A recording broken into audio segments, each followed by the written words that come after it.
Welcome, fellow voyagers. Tonight we gather once more to venture beneath the surface of everything you've ever known. Beneath your skin, behind your eyes, deep inside the marrow of your bones. Something ancient is whispering. It's a language older than words, a song that doesn't use sound. Right now, as you lie still, trillions of tiny letters are being read aloud in silence, a molecular lullaby humming through your cells. Each one of those cells is following instructions, not written in ink or carved in stone, but folded into spirals, encoded in a ladder of light and shadow, a dreaming code, copied and shared, generation after generation, from the very first breath of life until now. But where did it come from? And what does it mean to be made of instructions, to be written long before you were born? Tonight, we descend into the hidden language that built you. We will listen to the invisible code that tells your heart to beat, your eyes to see, your wounds to heal, and your thoughts to dream. We will walk backward through time to the moment the code first appeared, a flicker in the chaos, a whisper in a lifeless sea, and we'll follow it forward through evolution, mutation, inheritance, and invention, from the smallest bacteria to the birth of stars within you, because inside you is a story still being written, a tale told in molecules, where every chapter is a cell, and every cell carries a voice from 1 billion years ago. And so, before you drift off, if you'd like more voyages like this one, a simple like or subscription means the world to a small channel like mine. And for many more journeys like this one, dive into the Midnight Voyager playlist. It's your personal dream library, waiting for curious minds to explore. So take a breath, close your eyes, and come with me as we step into the spiral staircase of life. Long before the earth became green, before there were eyes to see or lungs to breathe, there was only silence. No trees, no birds, no oceans of thought, just a molten, chaotic world, spinning beneath a young sun. And yet, even in the storm of that early earth, something stirred. The air was thick with volcanic breath, carbon dioxide, ammonia and methane, swirling through a sky darkened by ash. The seas were warm, shallow and restless. Lightning cracked through the clouds like the heartbeat of the planet itself. And deep beneath the surface, hydrothermal vents pulsed with heat from the belly of the earth. These were no ordinary places. These were cauldrons of possibility, a crucible in which the dead ingredients of chemistry began to flirt with something more. In this ancient alien world, the boundaries between life and non-life were still undefined. But let's pause for a moment and ask something quiet, something almost too big to ask aloud. What is life, really? It is not just motion. Fire moves, so do rivers and wind. It is not just complexity. Crystals grow intricate shapes, beautiful, but lifeless. What makes life alive? At its heart, life is about information. Not just matter or energy, but the ability to store, copy, and pass on instructions. It is not enough for molecules to assemble. They must remember how to do it again, and they must pass that memory on. In that early world, something astonishing happened. Simple molecules, things like hydrogen, cyanide, formaldehyde, and water, began combining, not randomly, but according to patterns, sparked by heat, by sunlight, or by a crackle of electric charge. These compounds began to organize, not in the way a snowflake forms, but in a way that was persistent. Among the first stars in this molecular dawn were nucleotides, the building blocks of RNA and DNA. Small, sticky molecules with a remarkable talent. They could link together in chains, and in doing so, they could begin to store information. Strings of symbols, sequences that could be read. Imagine a strand of RNA, not alive, not yet, but capable of folding in on itself, of taking a shape that could catalyze reactions. A molecule that did not just exist, it did something. It helped other molecules come together. It copied itself, imperfectly, yet, but with enough fidelity to make progress, and enough error to allow for change. This is the spark that may have birthed life. We call it the RNA world hypothesis, a period in deep time where life may have been made not of cells, but of simple molecules that could both carry information and perform actions. In this ancient laboratory, RNA may have been both the instruction manual and the builder, a self-replicating, shape-shifting molecule that walked the fine line between chemistry and biology. It was not perfect. It did not need to be.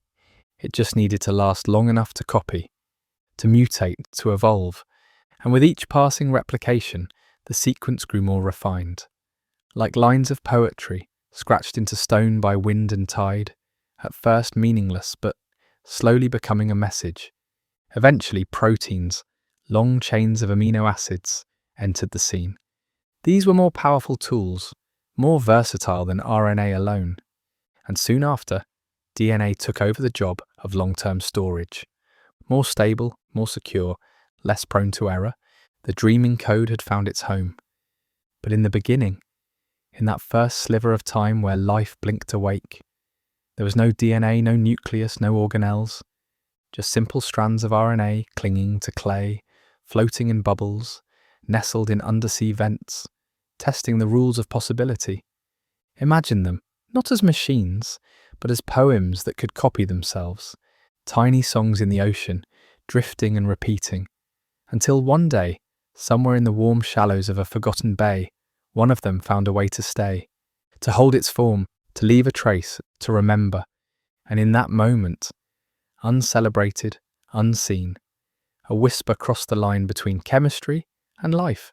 A message was born, not spoken, not written, but encoded. It did not carry words. It did not yet know about eyes or hands or names. But it carried instructions. And those instructions would someday become trees and lungs and galaxies of thought. That first message is still with you now. It never stopped. It simply changed format, changed shell, changed rhythm, but the heartbeat remains. You are made of that message. You are its newest line, and it is still dreaming. The story of life is often told as a story of things, of cells, of bones, of eyes and wings. But if you strip it all away, peel back the structures and the systems, what you find at the root is not a thing at all. You find a process, and that process is replication, copying, the act of making another version of yourself, a near-perfect mirror, but with just enough imperfection to evolve. It may sound simple, but replication is a miracle disguised as routine. To copy something, not just its shape, but its function, its memory, its instructions, is to pass information forward through time. And that is what life does, at every level. But in the beginning, the Earth did not know how to do this. At first, the early organic molecules formed randomly. They danced in warm puddles, clung to mineral surfaces, rode bubbles and droplets. They collided, broke apart and recombined. Most of them did nothing. But a few, a tiny few, learned to interact in more useful ways. Imagine for a moment a single strand of RNA. It drifts through a shallow tide pool, folding in on itself like a tangled ribbon. Not by design, not yet, but through chemistry and shape. And suddenly, because of the way its folded structure fits together, it begins to help other molecules link up. It catalyzes. It assists. It becomes more than just a passenger in the primordial soup. It becomes a worker. Now picture this molecule encountering a set of free-floating nucleotides, the building blocks of its own sequence.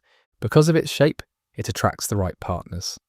A matches with U, C matches with G. And one by one, a complementary strand begins to form beside it. Not always accurately, not always completely, but close enough. Suddenly this is not just a strand. It is a template. It is being read, copied. And the copy, in turn, can begin the same process again. This is replication. And it is the turning point. It is the difference between a momentary chemical accident and a system that can persist, adapt, and evolve. It is the difference between a spark and a fire that never goes out. Scientists have recreated versions of this in the lab, RNA strands that self-replicate in controlled conditions. They're not alive in the way we think of life, but they walk the same path. They are echoes of the origin. And the implications are profound, because replication introduces time. Not the ticking of clocks, but the passage of generations. Suddenly one molecule becomes two, two become four, and with every cycle, a new chance for variation. Mistakes in copying, what we call mutations, are no longer a problem. They are the very engine of creativity. And now, we no longer have a static system. We have something that learns, something that changes, something that can improve. Imagine how many millions, billions of these cycles occurred in the silent oceans of early Earth. Most led nowhere, but some moved forward. From these simple replicators came the first rudimentary systems of metabolism, the ability to harness energy from the environment. Eventually, compartments formed, tiny bubbles of fat-like molecules wrapped around clusters of replicators, creating primitive cells. These were not the elegant cells we know today. They had no nuclei, no organelles, no chromosomes. But they had borders, they had insides and outsides, and they could grow, they could divide, they could persist. This was not a spark anymore. This was a flame. Flickering, fragile, but alive. And once a system could copy itself, once it could pass on information with slight variation, evolution took over. Natural selection began to shape the path. Faster replicators thrived. More stable ones endured. Those better at harvesting resources left more copies behind. And over time, over unimaginable spans of time, the code refined itself. What began as random chemistry became something more organized, more purposeful, more alive. It is humbling to think that your entire body, your brain, your thoughts, your memories, everything you are, traces its lineage back to this moment, to a molecule that learned how to copy itself. It was not alive, but it would become the foundation for everything that is, not through magic, but through memory. A memory held in molecules, repeated again and again, until it became a world. In the hush of those ancient waters, the earliest replicators multiplied. Primitive, delicate strands of RNA, naked instructions, unshielded and exposed, carried out the work of life before life had a name. They catalyzed reactions. They folded into ribozymes, enzymes made not of proteins, but of RNA itself. They copied, erred, and copied again. And in doing so, they began the long ascent. For millions of years, RNA may have ruled alone. In this RNA world, life was not yet cellular in the way we know it. It was molecular, a shadowy kingdom of self-replicating information, alive only in the loosest sense, yet teetering on the edge of something profound. But RNA had limits. It was fragile, chemically unstable, and prone to degradation. Its ladder of nucleotides could fold beautifully, like origami in salt water, but it could not store vast amounts of information. It was too reactive, too ephemeral, a dream half-formed. Life needed something stronger, a better archive, a molecule built not for action, but for memory. And so, somewhere along this winding evolutionary corridor, another molecule entered the scene. DNA, deoxyribonucleic acid. Compared to RNA, it was quieter, more reserved, a librarian rather than a performer.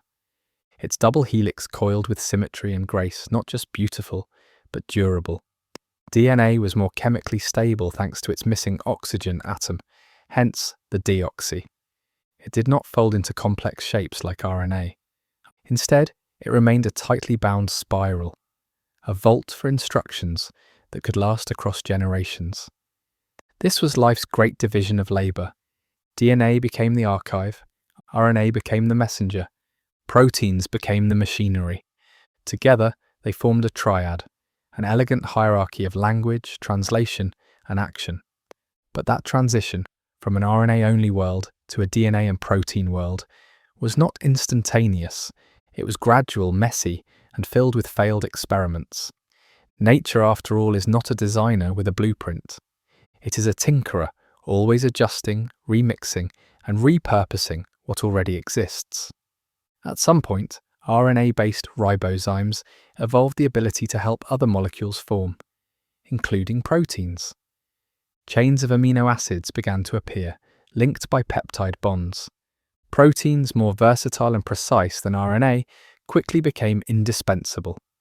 Then came the great translator, the ribosome, a molecular machine made partly of RNA and partly of protein, a relic of that in-between world.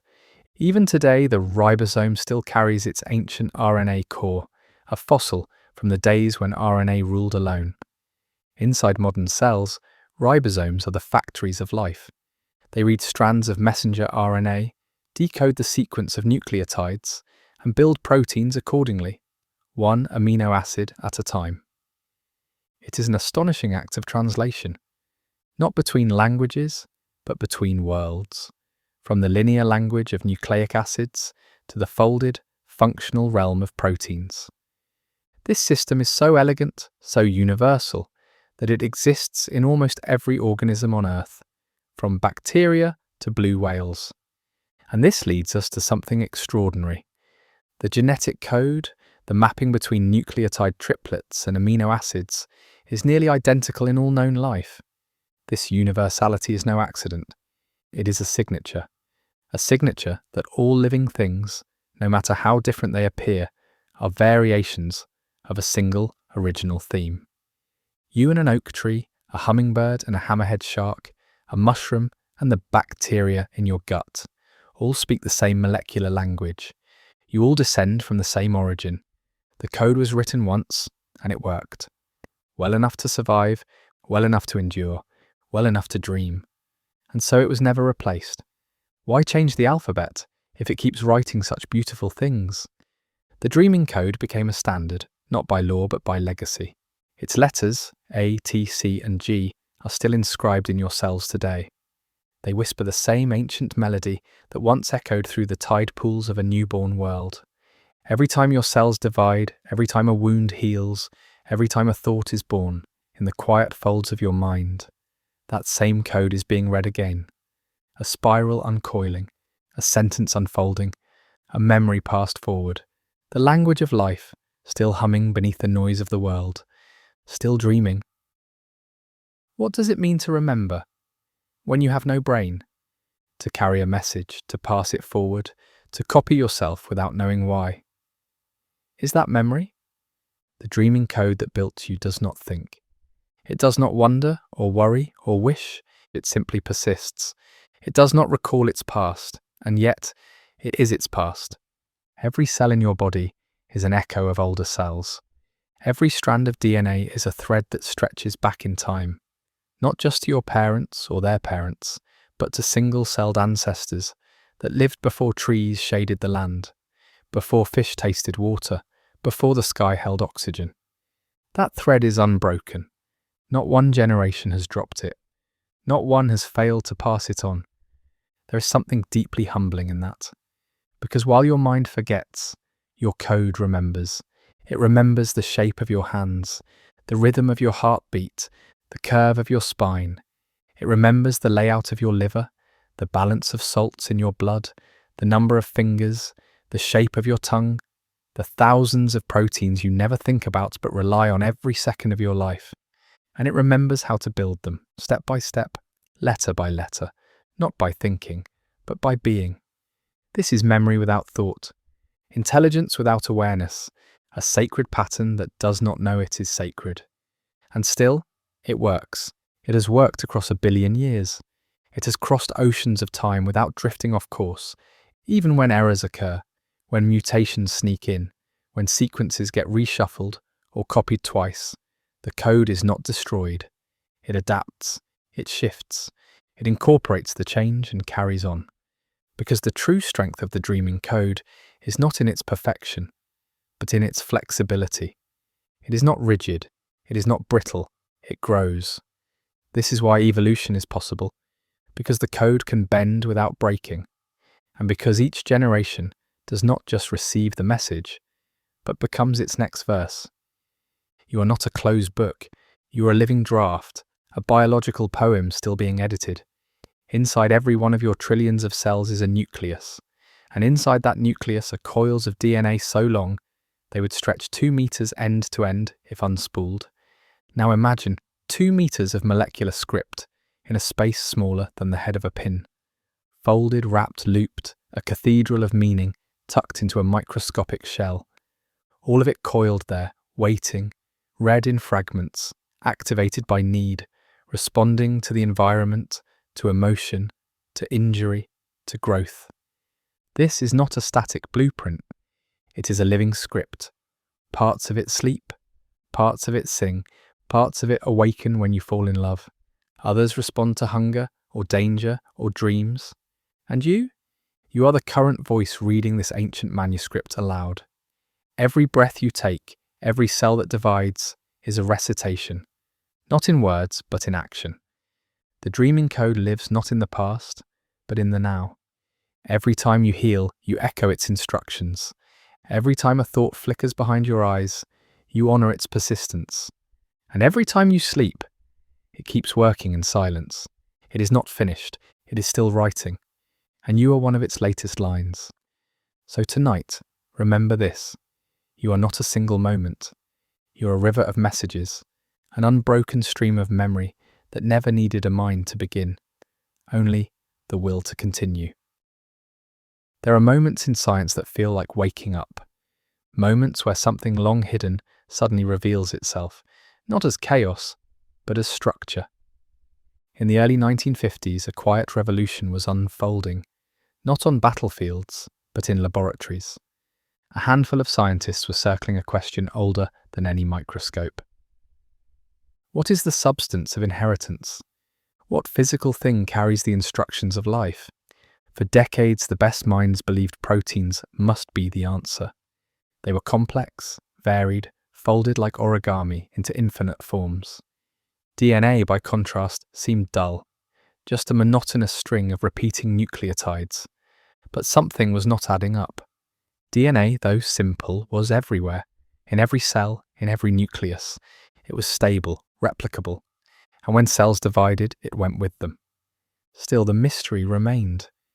How could something so small, so repetitive, contain enough information to build you? The answer lay not just in what DNA was, but in how it was shaped. In 1952, Rosalind Franklin, a brilliant chemist trained in crystallography, took a photograph that would quietly change the world.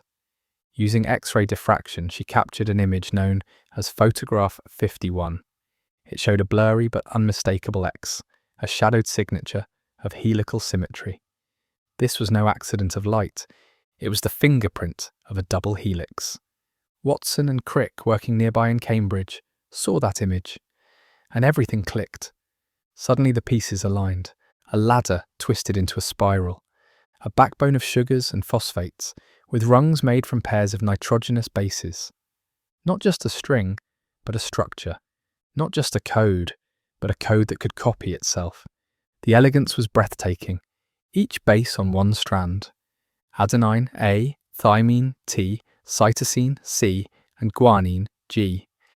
Paired specifically with its partner, A with T, C with G. These pairings were not random. They were the key to fidelity, to replication, to memory. If you had one strand, you could build its mirror. If you broke the ladder, each half could rebuild the other. It was symmetry with purpose, a biological Rosetta Stone. But there was something more. This was not just a molecule, it was information, stored not in symbols but in sequence. And that sequence, billions of base pairs long, could encode everything from the colour of your eyes to the way your immune system folds antibodies to fight invisible invaders. This discovery, this spiral revelation, was not just a triumph of biology. It was the moment that life itself became readable.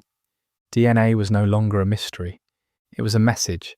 It was a script with 4 letters, written in a dialect older than any spoken word. And its genius lay not in its size, but in its repetition.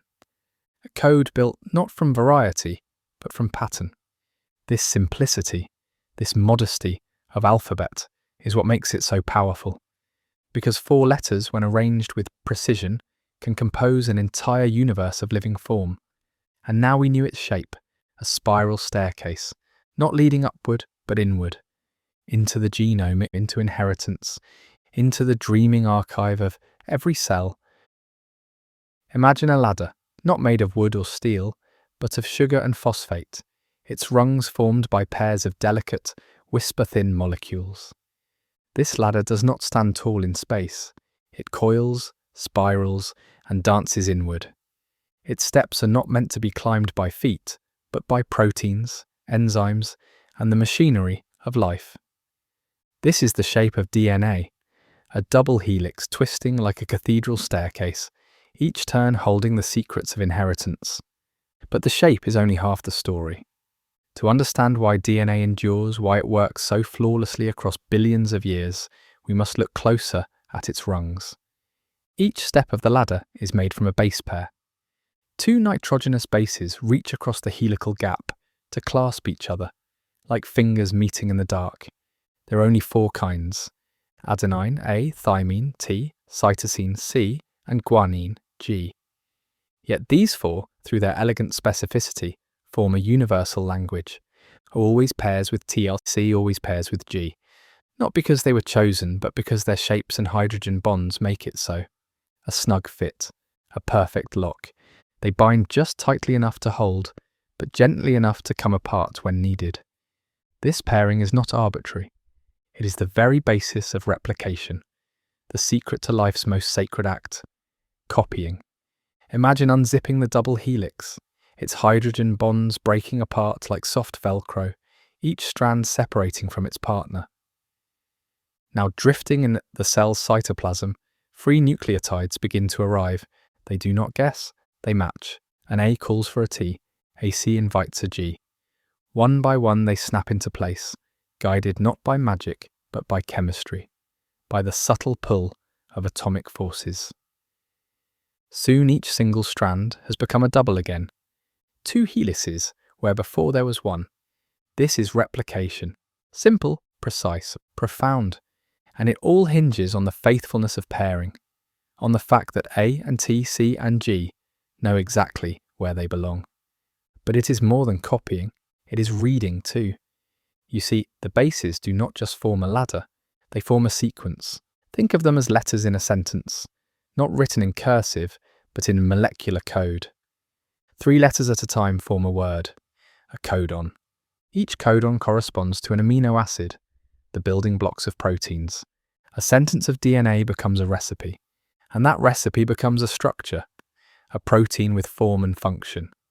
A ribosome reads the RNA transcript the way you might read a line of poetry, 3 letters at a time, translating from one language to another, from nucleotides to flesh, from information to action.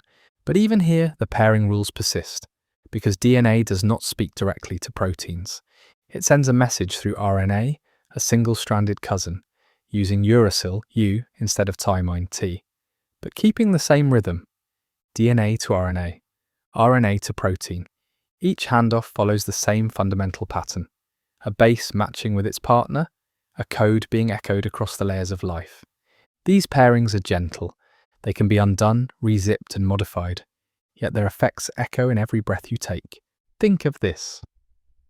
In a single cell of your body, there are over 3 billion base pairs. And yet, almost every time a cell divides, those 6 billion letters are copied with stunning accuracy. Why? Because the language is simple, because the rules are faithful, because the structure is wise. A ladder in mist, a staircase through time, a library of matches, always seeking their pair. You are made of these pairings. You are built on this principle, that even in silence there is symmetry, even in darkness there is correspondence, and even in chaos there is a whisper, that every piece has its place. If you could shrink yourself down to the size of a molecule and enter the nucleus of one of your cells, you would find something breathtaking. It would not be empty. It would not be still. It would be a jungle of spirals, a woven forest of threads, looped and coiled, folded and folded again, until billions of letters fit into a space so small it cannot be seen with the naked eye. This is your genome, not floating freely, but organized with exquisite care. A molecular library, written in loops of light and shadow. Stretch out the DNA in just one human cell, and it would measure nearly 2 meters in length. Yet it fits inside a nucleus only 6 micrometers across, a space smaller than the width of a spider's silk. How? By coiling. DNA winds around proteins called histones, tiny molecular spools that wrap the strand like thread around a reel. Each loop is a nucleosome, a bead on a long molecular string. These beads fold into fibers, which then twist into loops, which loop into loops again. A fractal compression that transforms length into density without losing the order of information. This is chromatin, the packaged form of your genome. But it is not just storage, it is selective, dynamic, alive. Because not every part of your DNA is needed all the time. Some genes are active, wide open, exposed, accessible. Others are tucked away, silent, waiting, perhaps never used. Like books on a shelf, some are constantly referenced. Others gather dust, yet all are kept, all are remembered. And the cell knows which to read, which to open, which to silence. This organization is not random. It is regulated with astonishing precision through marks and signals, chemical tags that label certain genes as on or off, open or closed. Methylation, acetylation, phosphorylation. These are the bookmarks of the genome, molecular post-its that change how tightly DNA is packed, how easily it can be accessed, and when its words will be read aloud. This is not a static archive. It is a responsive, intelligent system, a library that senses the needs of the cell and adjusts its reading patterns accordingly. In a skin cell, one set of chapters is opened. In a neuron, another. In a heart, another still. All the same genome and all the same letters, but each cell types its own script by choosing what to express and what to keep hidden. That is the beauty of it. The DNA is constant, but the expression is like music, played in different keys depending on the needs of the moment. And when the cell divides, this entire library must be copied. Every twist, every base, every folded loop, an army of proteins, helicases, polymerases, ligases, marches across the double helix, unzipping, copying and sealing, faithfully reproducing billions of characters in a matter of hours. And they do this not once, but every day, every minute, in every corner of your body. This is not fiction. This is not metaphor. It is happening right now. Somewhere in your body, a cell is dividing. Its DNA is being read, copied, reorganized, compressed, and passed on. Without sound, without light, without awareness. Just molecules doing their work. Molecules with memory, molecules with purpose. And they never forget. They do not need to understand the code, they only need to follow it. You are the product of this quiet labor, of countless replications, packagings, and expressions. Your voice, your thoughts, your breath, your sleep, all emerge from this silent library. A library made not of ink, but of atoms, not of pages, but of helices, not of silence, but of potential. And all of it, written in light and shadow. Imagine a language that no one speaks, yet everyone carries. A language not passed down in stories, but stitched into skin, folded into every cell. DNA does not communicate through sound or syntax. It does not need to. Its meaning lies in its order. A sequence of 4 simple symbols that spell the instructions for a living thing. A, T, C, G, over and over. 4 letters, yet from them arise the wings of birds, the scent of lilacs, the curve of a whale's fin, the timing of a heartbeat, even the shape of a thought. But who decides what gets read? Which parts of the code are called into action, and which lie dormant? The answer lies in regulation, a system more poetic than any poem, more layered than any opera. At the front of many genes, there is a special region called a promoter. It is like a spotlight on a stage, telling the cell where to begin reading. But even with a spotlight, you still need someone to pull back the curtain. That job falls to transcription factors, proteins that bind to DNA and signal whether a gene should be turned on or off. Some transcription factors activate, some repress, some do both, depending on who else is in the room. And like conductors guiding an orchestra, they do not act alone. They respond to chemical signals, to hormones, to nutrients, to stress. They are the interpreters of the cell's environment. They help translate context into action. Cold, turn on the genes for heat shock proteins. Injured, activate healing factors. Growing, time for cell division. This is gene expression, the dynamic, responsive, ever-shifting performance of the genome.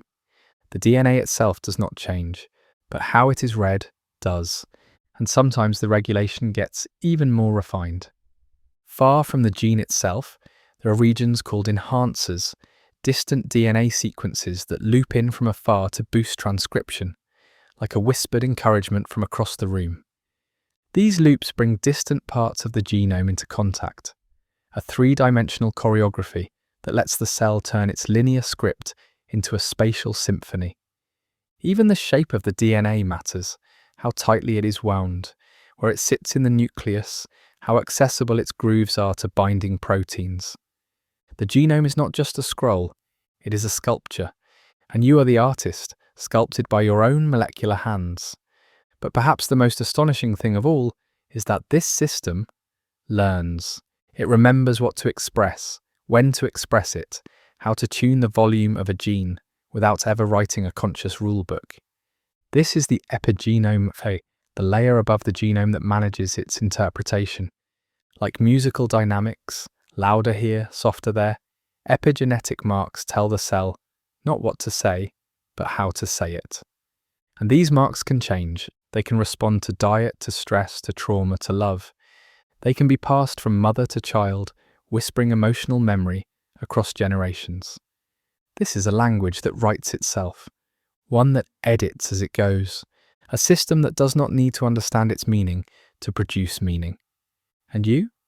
You are a sentence still being written. Not typed, not spoken, but woven. Each cell is a syllable, each protein a phrase, each heartbeat a verse in a living poem authored by chemistry and illuminated by time. So tonight, as you lie in stillness, remember the spiral. Remember the coiling script that speaks without sound. Remember the code that dreams, not in words, but in form. You're not just reading this story. You are the story. It begins in silence. Inside your cells, the double helix lies coiled, resting, a sleeping manuscript of instructions. But sometimes a page must be opened. A gene must be read. The dreaming code must awaken. That awakening begins with a ripple, a signal, a shift, a molecular message. Now, this gene. And so the spiral begins to unwind. Not all of it, just a small stretch, like parting the pages of a book. The two strands separate, and one of them becomes a guide, a template. Now comes the scribe, RNA polymerase, a molecule with a purpose so ancient it predates the first cell. It attaches to the DNA and begins to move along its length, reading the code one base at a time. As it glides, it builds a new strand, a ribbon of messenger RNA or mRNA for short. This is the first translation. The language is still made of bases, but the molecule is now mobile, single-stranded, ready to leave the safe, silent nucleus and enter the bustling cytoplasm outside. This messenger, fragile but protected, carries a faithful copy of instructions from DNA to the cell's assembly floor. Out here, the code will be read again, but not as nucleotides, as meaning. The destination is the ribosome, a molecular machine, ancient beyond measure, part protein, part RNA, a survivor from a time when RNA did it all. It cradles the mRNA like a scroll and begins to read, 3 bases at a time, 3-letter words, codons. Each codon corresponds to an amino acid, a tiny building block of protein. And now, another player enters the scene. Transfer RNA, a molecule shaped like a key, carrying an amino acid on one end, and on the other, a set of 3 letters that match the mRNA codon. It drifts into the ribosome and checks for a match. If the codon says AUG, the tRNA with UAC fits in perfectly, delivering the correct amino acid, methionine, the universal starting point of proteins. This is translation.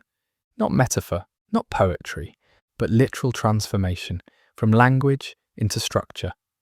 As the ribosome moves down the mRNA, more tRNAs arrive, each one adding a bead to the growing chain, an amino acid to the unfolding string.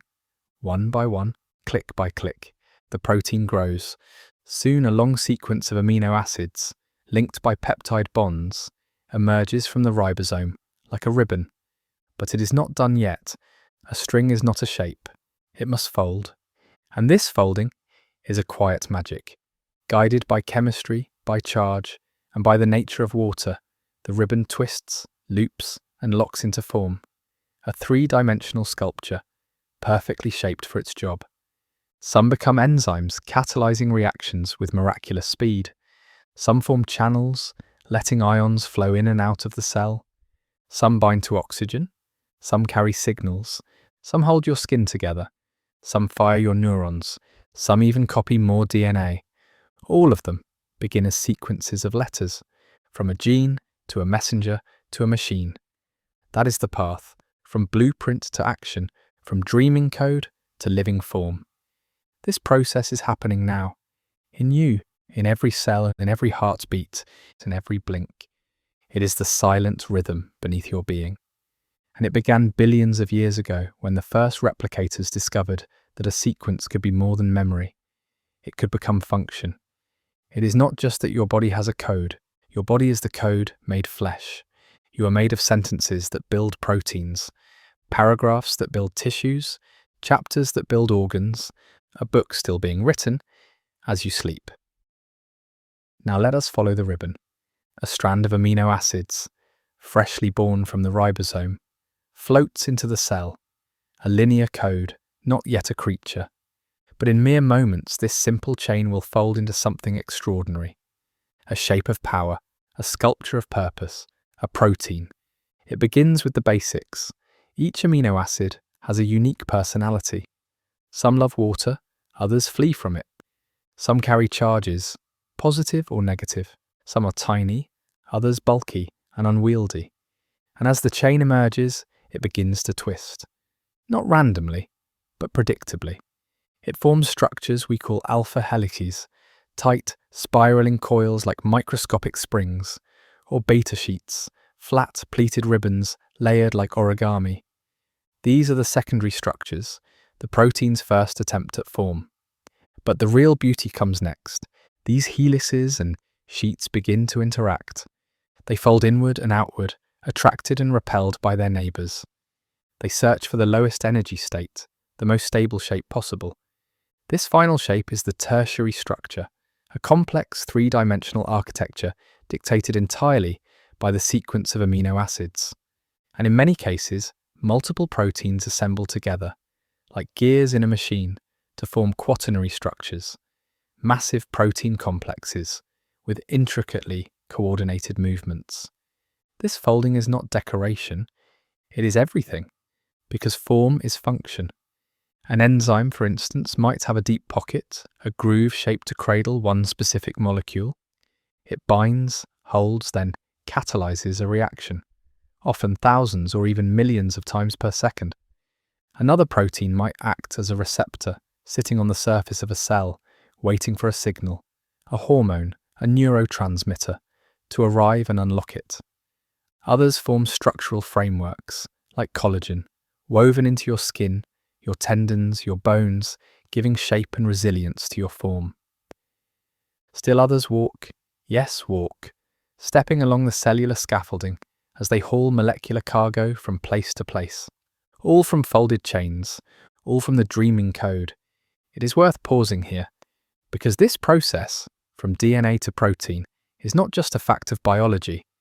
It is a story of language turned into architecture, and its precision is astonishing. If even one amino acid is placed incorrectly, the protein might fold the wrong way, or not fold at all. And when folding fails, consequences can be profound.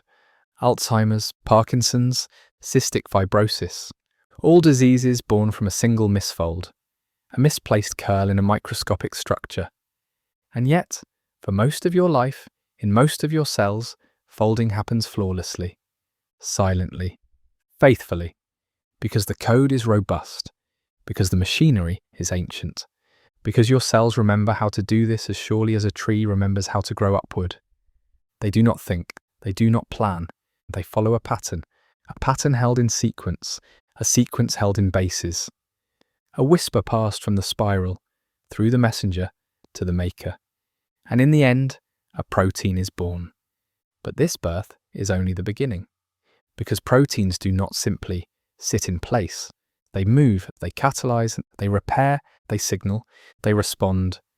They are the engines and the messengers, the builders and the guards, the memory and the muscle of every living thing.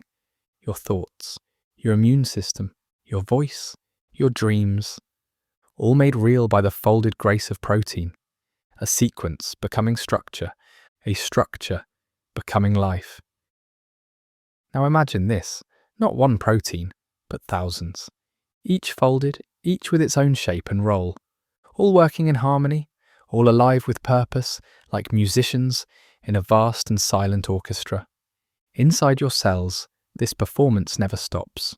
There is no conductor, no applause, only rhythm, precision, flow.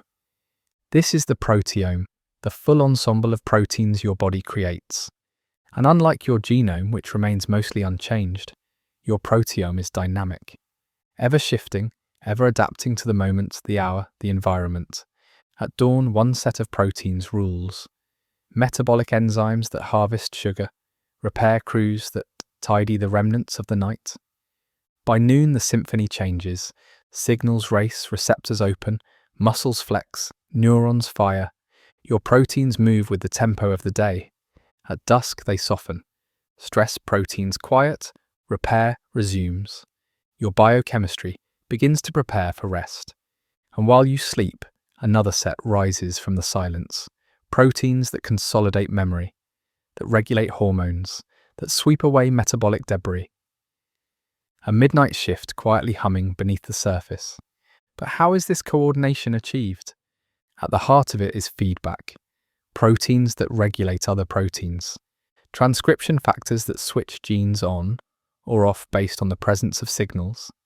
Enzymes that add or remove chemical tags to change how a protein behaves. It is a dance of post-translational modifications, phosphates, methyl groups, acetyl chains, tiny additions that can transform a protein's role, change its location, or sharpen or silence its function. Some proteins live only minutes, others persist for weeks.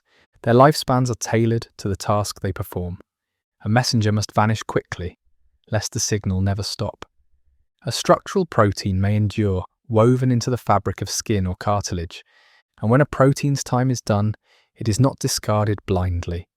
It is degraded, broken down into its amino acid parts, and recycled into new chains, new shapes, new lives. Even in death, the dream continues. There are proteins that walk, motor proteins like kinesin and dynein, tiny machines with legs, stepping along microtubule highways, hauling organelles and vesicles through the dense landscape of the cytoplasm. There are proteins that edit other proteins, proteins that slice DNA, proteins that coil into pores and pump ions, maintaining the voltage of your neurons, allowing you to think, to feel, to remember. Some are simple, some are vast, complexes of dozens of parts, twisting and turning in synchrony like interlocking gears in a clock. And each is built from a chain of amino acids. Each begins as a linear strand, a flat note, until it folds into melody. If the DNA is a book and the RNA a message, then the protein is the song. A song without voice, but not without meaning, because through these folded forms, life moves. Through them, your heart beats, your wounds heal, your lungs breathe, your dreams take shape, and what is more, this symphony is not limited to you. Every organism on Earth plays its own proteomic song. The bacterium in soil, the coral reef, the redwood tree, the jellyfish pulsing in the deep, each one reading from its genetic script, each one expressing the music of life in its own key, its own rhythm, the same language, different melodies, a planet humming with folded shapes, with spinning gears, with living code made real. And beneath it all, beneath the performance, lies the same principle. That sequence becomes structure. Structure becomes motion. Motion becomes life. You are part of that song. A verse in the great unfolding. A phrase in the molecular poem that never stops being written. And even now, as you rest, the proteins of your cells continue to play. Every cell in your body is a reader, not of books, not of stories as we know them, but of something older, quieter, and infinitely more patient. It reads sequences, instructions, letters that do not fade, held in spirals of sugar and base. It reads you. And what is more, it knows how to respond. Your cells are not blindly executing a script. They're interpreting, contextualizing, deciding which genes to express, which proteins to produce, what the moment calls for. This is not thinking, not in the way your mind thinks, but it is processing. It is adaptation. It is meaning. At the heart of this responsiveness are the sensors and circuits of biochemistry, feedback loops, signal transduction pathways, tiny molecular switches that let a cell detect changes in its environment and adjust its internal machinery accordingly. A liver cell knows how to respond to glucose, a white blood cell knows when to attack, a neuron knows when to fire. They read not just DNA but the world, and they act accordingly. Some genes are always on, the ones that manage core survival. We call these housekeeping genes. They keep the lights on, maintain the floors, keep the engines running. Others are used only when needed, emergency tools, seasonal instruments. Some are silent in youth and loud in age, some whisper during sleep, some roar in fever, and astonishingly, some genes do not code for proteins at all. They produce RNAs that act in their own right, small regulatory strands that fine-tune the cell's activity. They modulate, they adjust, they suppress, they guide. This is the hidden orchestra beneath the protein symphony. The regulators of the regulators, the conductors of conductors, even the chromatin, the way DNA is folded and packaged, can change over time, influenced by experience, by stress, by nutrition, by love, by trauma. The genome is not a static manuscript. It is a performing document, edited in real time, adapted to conditions, marked and unmarked with epigenetic tags that shift the tone without changing the words. And this interpretation can echo across generations. A starving mother may imprint metabolic signals onto the DNA of her unborn child. A father enduring deep stress may alter the expression of genes passed to his sons and daughters. The cell does not forget, not in the way memory usually works, but it remembers patterns. It adjusts, it prepares, it anticipates, it reads itself, and in doing so, it writes the next verse. This is the quiet miracle of the dreaming code, that it not only stores information, but knows when and how to act on it, without sight, without thought, without fear, only pattern and feedback and flow. You are not made of static pieces. You are made of responses, of choices, of molecular moments that say, now is the time, this is what we need, this is how we heal. And when the cell divides, it passes along not only the DNA, but the bookmarks, the habits, the cues, a molecular memory of what has been and what may come. Your body is not just carrying a message, it is interpreting it, rewriting it, living it. Each cell, a scholar, each gene, a sentence, each protein, a phrase, each life, a verse in the long poem of the earth. And even now, as you drift towards sleep, your cells continue to read, to fold, to copy, to express, to become, without sound, without light, only motion, only meaning. This is the machinery of life. This is the dream that becomes you. You are not a beginning, you are a continuation. Within your body, woven into the spirals of DNA in every cell, is a thread that stretches backward in time, through your parents, their parents, and generations beyond memory.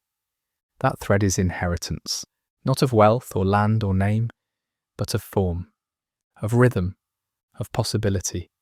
From the moment of your conception, when a single sperm met a single egg, two sets of genetic instructions merged, one from your mother, one from your father, and from those two blueprints, a new variation was born.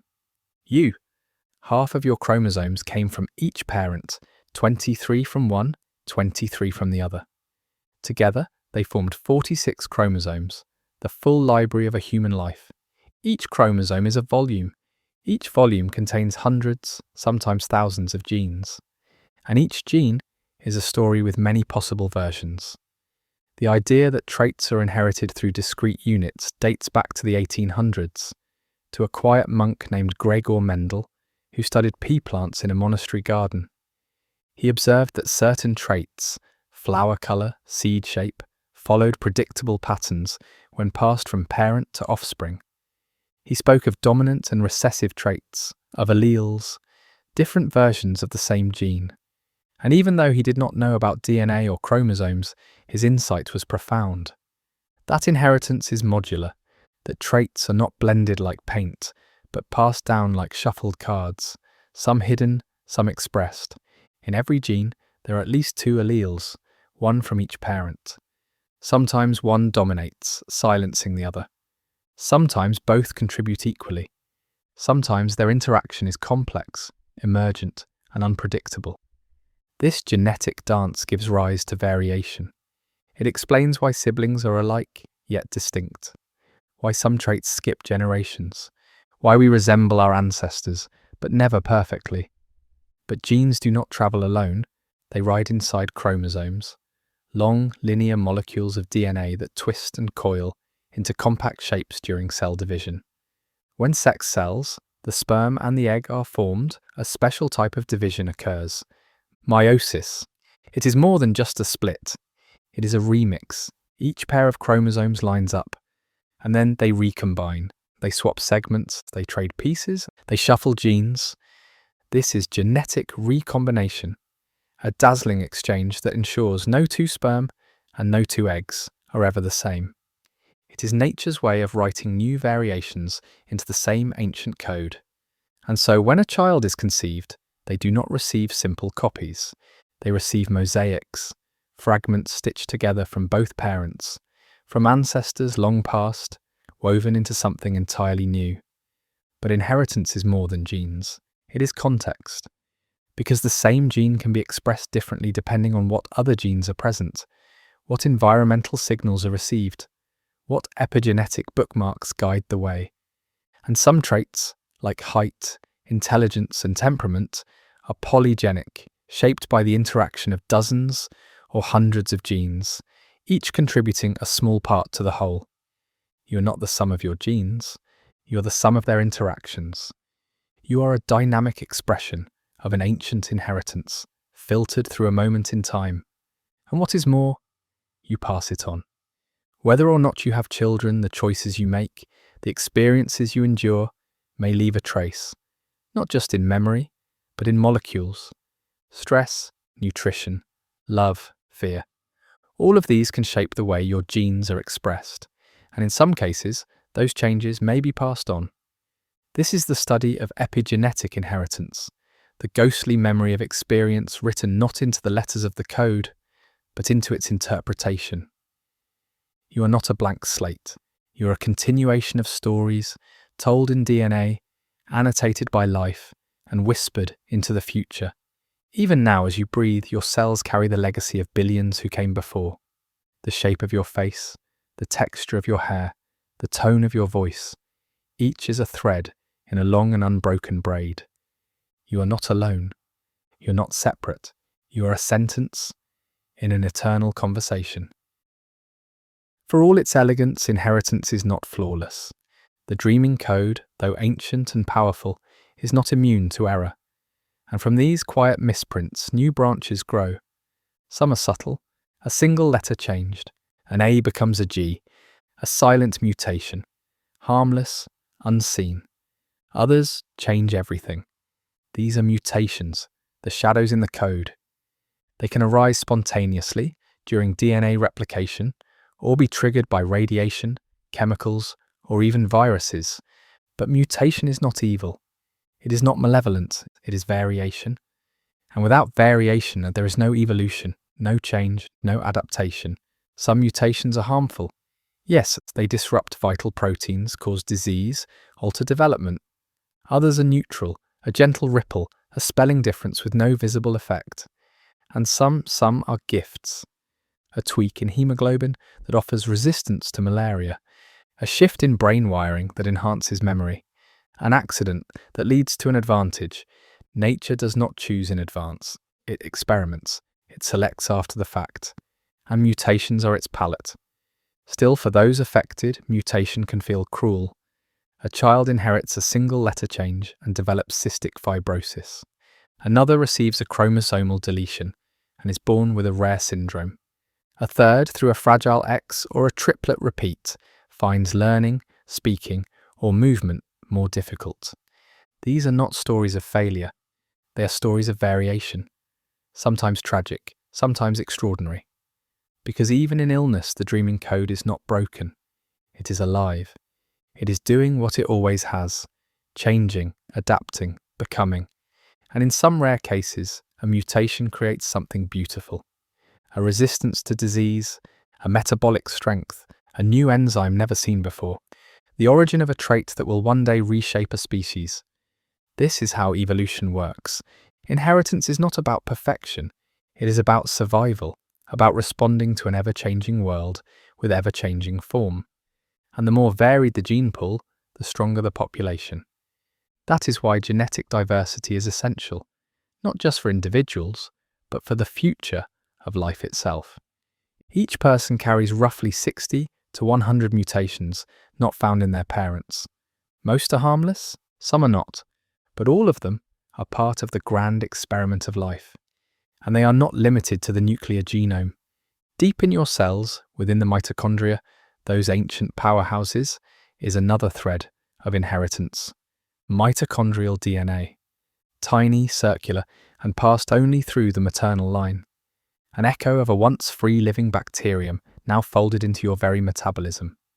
Through it, you carry a message from your mother's mother, and back through time, through ice ages and migrations, through continents and forests, to the first women who walked under starlight and felt the wind of creation. These mitochondrial sequences are used today to trace ancestry, to follow the rivers of human movement through history. They remind us that even when we feel alone, we are threads in a tapestry woven across millennia. And there is more, because DNA does not act alone. It works in concert with environment, with chance, with culture, with experience. Identical twins, born of the same genome, can live vastly different lives, because expression is fluid, because context shapes outcome, and because biology is not destiny, it is possibility. So even if the code contains shadows, even if your inheritance carries pain, you are not bound, you are not trapped, you are not only what was passed to you, you are also what you become. Not all inheritance is visible. Not all legacy is carved into skin or written in the folds of the eye. Some traits drift below the surface, not in the form of genes, but in how those genes are used. This is epigenetics, the layer above the code, where memory is written not in letters, but in tags, in bookmarks, in emphasis. Two people may share the same gene, but use it differently. One expresses it loudly, the other barely at all. The difference, not in the sequence, but in the silence between. DNA on its own is inert. It waits, it listens, it responds, and the decisions it makes are guided by molecular marks, methyl groups, acetyl chains, histone modifications.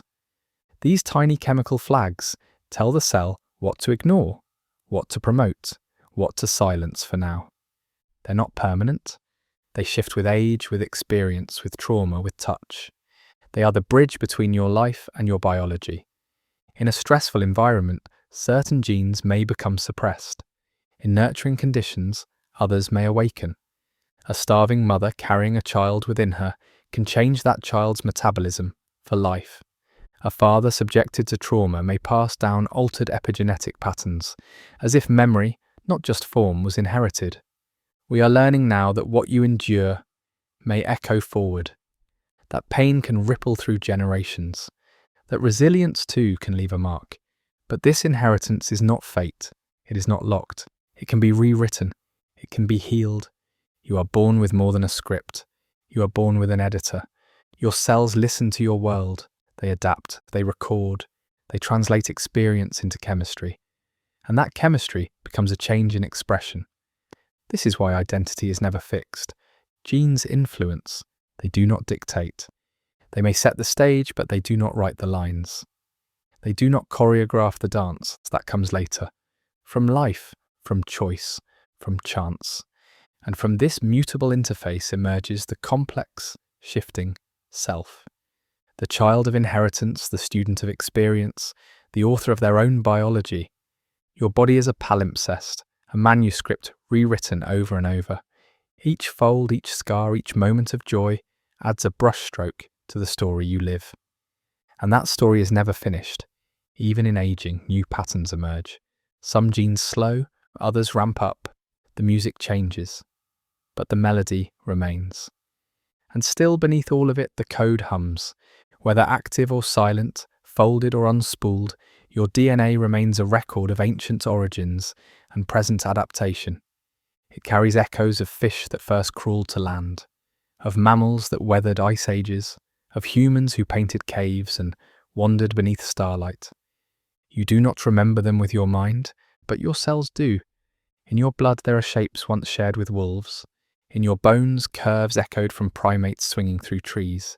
In your immune system, memories of viruses your ancestors fought and survived. You are an inheritance of victories, of migrations, of survival after survival. And the story continues. Tonight, as you lie still, the dreaming code inside you rests too, but lightly. It is listening. It is remembering. It is ready for what tomorrow brings. Because you're not just carrying the past, you are shaping the future. What is identity, if not the meeting place between what you are given and what you choose to become? From the first dividing cell, your journey began with instructions. A code folded deep in your nucleus, invisible but always speaking. It told your heart when to beat. It told your fingers how to split and grow. It told your skin how to mend, your mind how to begin. But it never told you who you are, because identity emerges, not from a single gene, not from a hair color, a voice timbre, or a facial symmetry, but from interaction, from complexity, from the quiet way biology shapes perception, and perception shapes the self. You are not only the sum of your traits, you are the process of becoming, a dance between code and context, between pattern and improvisation. And that dance is unique.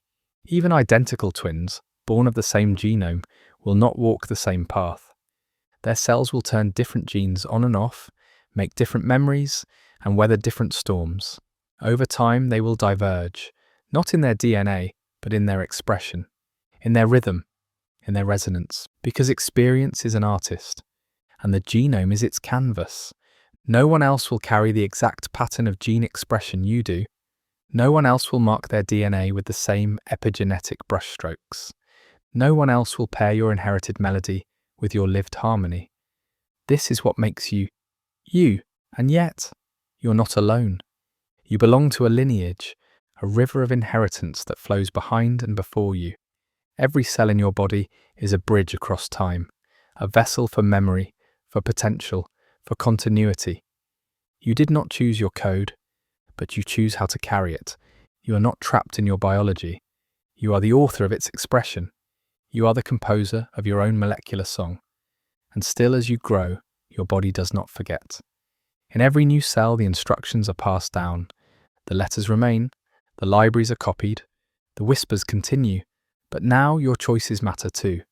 How you live, how you love, how you nourish your body, your mind, your spirit, all of it becomes part of the biological record, not in a cosmic scoreboard, but in chemistry, in protein, in expression.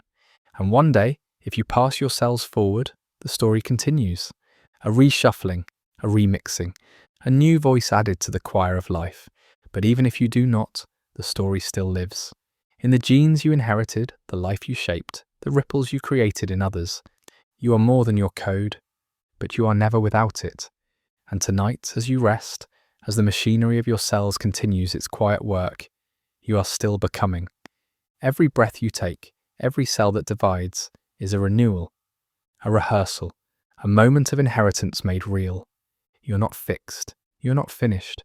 You're a verb, and unfolding, you are a breath in the long dream of life. In the story of life, there is a secret hero. It is not perfection, not order, not stability. It is rather error, the quiet mistake, the misplaced letter, the mismatch that slips past the guardians of fidelity. This is mutation, a change in the sequence of DNA, a forgotten base, an extra repeat, a single nucleotide swapped for another. On the surface, it seems like failure, but in truth, it is the engine of becoming. Because without mutation, there is no novelty, no adaptation, no evolution. Your code, as perfect as it seems, is not rigid, it is dynamic. And it was never meant to stay the same. Every time a cell divides, its DNA must be copied, billions of base pairs letter by letter.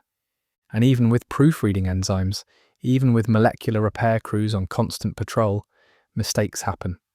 Roughly one error for every 100 million bases copied. That may sound rare, but consider this. Your body has over 30 trillion cells, and DNA replication occurs constantly. Each moment, somewhere within you, a small silent error is written into the spiral. Most of these mutations are harmless. Some are corrected before they cause any trouble. Others happen in regions of DNA that do not affect protein-coding genes. But every so often, a mutation changes something important. And then, something new begins. A protein folds differently. An enzyme works faster. A pigment shifts its shade. A nerve fires more efficiently. A new trait emerges. And if that change improves the chances of survival, if it helps the organism thrive, reproduce, and leave more copies of its genes, then that mutation spreads. This is natural selection, the sculptor of life, the quiet editor that keeps what works and lets the rest fall away. Over time, generation after generation, these small random changes accumulate, layer upon layer, step by step, until the world is filled with astonishing variety. The wings of bats, the eyes of eagles, the sonar of dolphins, the camouflage of cuttlefish, all sculpted not by design but by selection, by what works, by what endures. But mutation is not only about survival, it is about possibility. The very fact that life can adapt to new climates, new threats, and new challenges is a direct result of mutation. When bacteria become resistant to antibiotics, it is because a mutation changed their machinery. When a population of finches develops different beaks for different seeds, it is because mutations shifted their inherited traits. This is how life learns, not with conscious thought, but through trial and error. Variation, followed by selection. Over and over, forever. And the process is not always slow. Evolution can accelerate when pressure is applied. When climates shift, when food becomes scarce, when new predators emerge, mutation offers a solution, and selection chooses the answer. It is not planned, it is not fair, but it is effective. It builds wings, it builds lungs, it builds minds. And it built you. Somewhere in your ancestry, in the long shadow of deep time, a mutation made your story possible. It may have been a change in bone structure, in immune function, in brain wiring, in a protein that shapes memory or emotion. It may have happened in silence, a single switch, a slight improvement, passed on and on until it became your hands, your voice, your thoughts. You are the child of chance, and the heir of every accident that worked. You are built on errors, and they are beautiful. Mutation is the match, but evolution is the fire, a slow-burning force that reshapes the world, not by design, but by persistence, by letting the useful endure and letting the rest drift into silence. In the beginning, it moves like a whisper, a tiny variation here, a protein that folds a little faster, a sensory cell that catches just a bit more light. Nothing drastic, nothing divine, but over time, over generations uncounted, the accumulation becomes profound. A fin becomes a wing, a scale becomes a feather, a nerve becomes a thought. This is the story of natural selection. Not survival of the fittest in the way we often think, but survival of the fit enough. Of those who endure long enough to pass on their dreams to the next wave of cells. Because the dreaming code, for all its elegance, has no goal. It does not aim toward perfection. It only aims to continue, to remain readable, to be copied again. And in this aim, all life is equal. The fern, the jellyfish, the hawk, the whale, each shaped by their own branch of the fire. The flame of evolution does not burn evenly. Sometimes it smoulders in stasis, other times it erupts in revolution. When the environment shifts, when volcanoes erupt, when ice sheets descend, when a meteor falls from the sky, life is tested. And in those crucibles, evolution accelerates. Mutations that were once neutral may become lifelines. A gene that once did nothing now provides resistance or strength or flexibility. This is what biologists call adaptive radiation, when a single species branches into many, each adapted to a new niche, a new role in the ecosystem. It happened with Darwin's finches in the Galapagos Islands, one ancestral bird diversifying into many forms, each with a beak sculpted for a different food. It happened with mammals after the fall of the dinosaurs, a quiet explosion of forms rising into a world left empty. It happens still, in bacteria, viruses and insects, in plants and predators, in you. Even today, your body hosts mutations, your cells adapt, your immune system learns. And should your descendants one day face a new climate, a new pressure, a new challenge, they too will draw from this well of quiet variation. But not all evolution is about survival. Sometimes it is about beauty, about ritual, about sound and colour and motion. In birds, feathers evolved for warmth, but became songs of flight, and then displays of love. In flowers, pigments began as protection, and became lures for pollinators, blossoms of seduction. Even the human mind, its love of symmetry, of rhythm, of language, may be an evolutionary echo of selection, not just for life, but for wonder. These are the softer fires, the ones that do not sear the earth, but warm the spirit. Yet they are just as real, and they remind us that evolution does not only shape the strong, it shapes the strange, the delicate, the sublime, and always it moves through the medium of DNA, the dreaming code rewritten one base at a time. It is not fast, it is not flawless, but it is relentless. And through it, life writes its history in flesh and form. You are part of that history. Your eyes, your blood, your instincts and fears, your longing for connection, all of them shaped by the long fire of becoming. You did not ask for this form, but it was gifted to you, shaped by ancestors who faced ice and hunger, sickness and sunlight, joy and extinction. And still you rose, because somewhere deep in your code was a change that gave you an edge, a way forward, a way to survive just long enough to write the next line. Not all evolution is sculpted by need.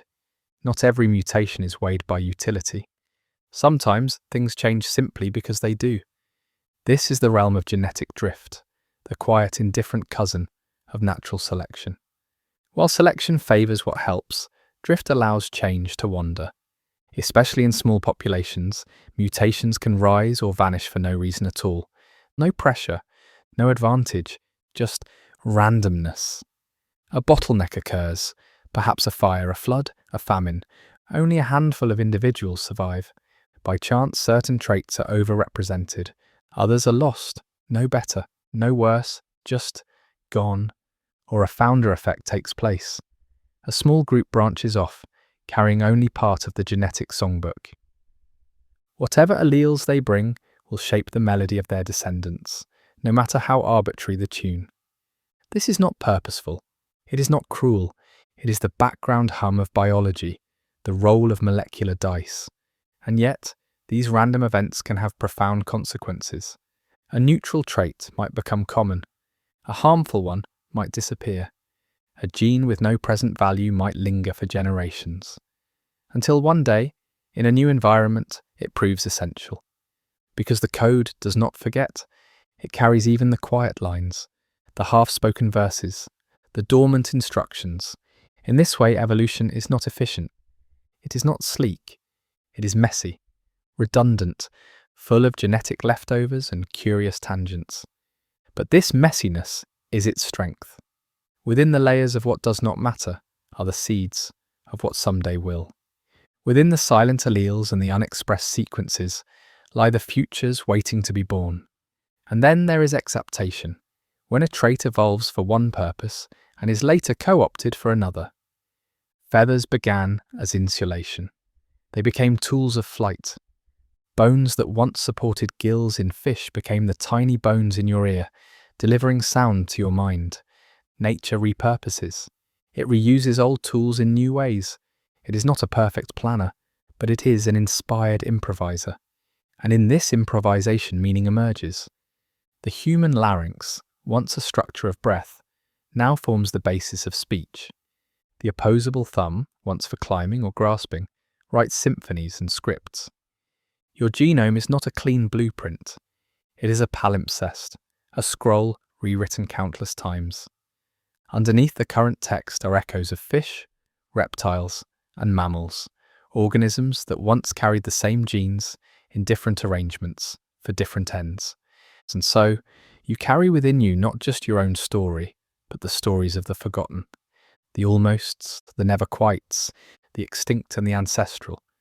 You are a mosaic of trial and error, a portrait painted over millennia in flickering strokes of chance and change. Even now, your body is host to variations, some common, some rare, some entirely unique. A single base change in your hemoglobin might protect you from malaria at a cost. A duplication in a gene might increase your risk of schizophrenia or of creativity. Complex traits arise not from single causes, but from tangled roots, genetics and environment, mutation and drift, culture and biology. It is not clean, it is not simple, but it is alive, and that is enough. Tonight your cells continue to divide. They continue to copy, sometimes imperfectly. A letter may be skipped, a base may be switched. A new possibility may be born, not felt, not known, but carried forward. And in that quiet act, life writes its next stanza. Not perfectly, not with purpose, but with poetry. Picture a tree, not one of bark and leaves, but of lineages, a tree made of time. At its base, a single root, the first replicator, the molecule that learned how to copy itself. From this root, life began to split. One branch led to bacteria, another to the ancient ancestors of archaea, a third gave rise to the eukaryotes, cells with nuclei, the ones that would someday become us.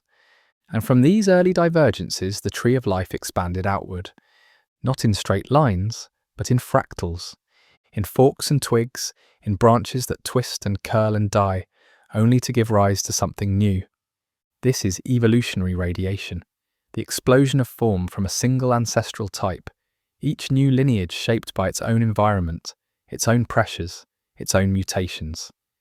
Every split in the tree represents a shared ancestor, a point of divergence when one population became two, and their fates diverged. You can trace your ancestry through this tree, not just to your parents, not just to the first humans, but far beyond. You share a common ancestor with the chimpanzee, 6 million years ago, with the mouse, 80 million years ago, with the chicken, 240 million, with the fish, 500 million, with the worm, the sponge, the coral, the jellyfish. All of them are relatives. All of them are expressions of the same dreaming code, written differently, shaped by different fires. And if you travel far enough back, the branches begin to blur until you reach the root. One cell, one spark, one error that worked. From that single origin, life has flowered in every possible direction. It has grown teeth and talons, petals and pigments, minds and memories. And it continues, even now, because the tree is not done. New species are emerging, others are vanishing, and the code continues to copy itself, continues to mutate, continues to rewrite. But the tree is not only genetic, it is cultural, linguistic, intellectual. Humans, unlike any other species, have learned to pass information outside the body, in books, in stories, in songs. Your inheritance is not only molecular, it is emotional, spiritual, cultural. The tree of life has grown branches of meaning that no gene alone can explain. But still, at its heart, beneath the language and the learning, beneath civilization and memory, is the spiral, the double helix, the pattern of 4 letters twisting into form, a code that mutates, that errs, that survives. And from those errors the world blooms. So when you look at a bird or a tree or your own reflection, you are looking at the consequence of chance refined by time. You are the continuation of a billion quiet accidents that led, somehow, to breath and thought and wonder. You are the tree that grew from error. You are the branch that sings. And tonight, as you rest, the spiral within you continues to hum, continues to copy, continues to change. A soft evolution, unfolding in the dark. The genome is not the whole story. It is the script, but not the performance. Because what truly shapes life is not just what is written in the code, but how the code is read. And here we enter the world of epigenetics, the study of how cells control the expression of genes without altering the underlying DNA sequence. It is a hidden grammar, a set of soft instructions layered on top of the code, guiding, silencing, and enhancing. A molecular system of punctuation and emphasis. If DNA is the manuscript of your body, then epigenetics is the margin note, the underlining, the highlighting, the crossing out, the quiet annotation that changes everything without changing the letters themselves.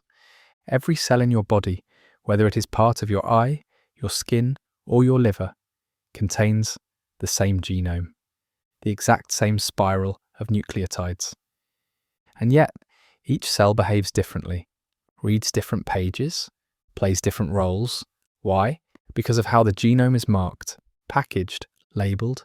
This is how one blueprint gives rise to many identities. And it begins with chromatin, the structure DNA takes on when wrapped around histone proteins.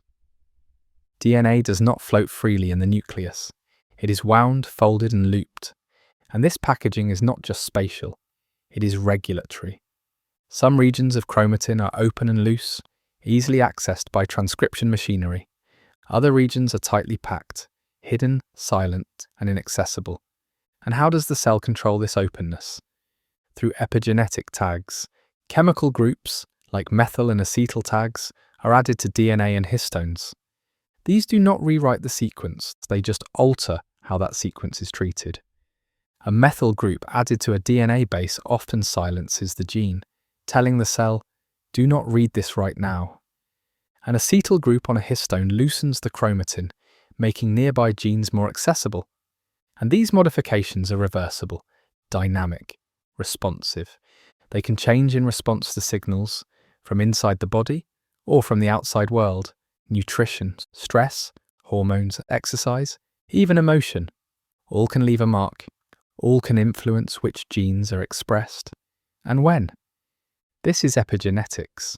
It is not about the code itself, but about context. And through this context, your cells become what they are. They specialize, they differentiate, they remember who they are supposed to be. A stem cell, early in development, can become anything. But as epigenetic marks are added, its potential narrows. It becomes committed, a muscle cell, a neuron, a blood cell. And it passes those instructions onto every cell it divides into.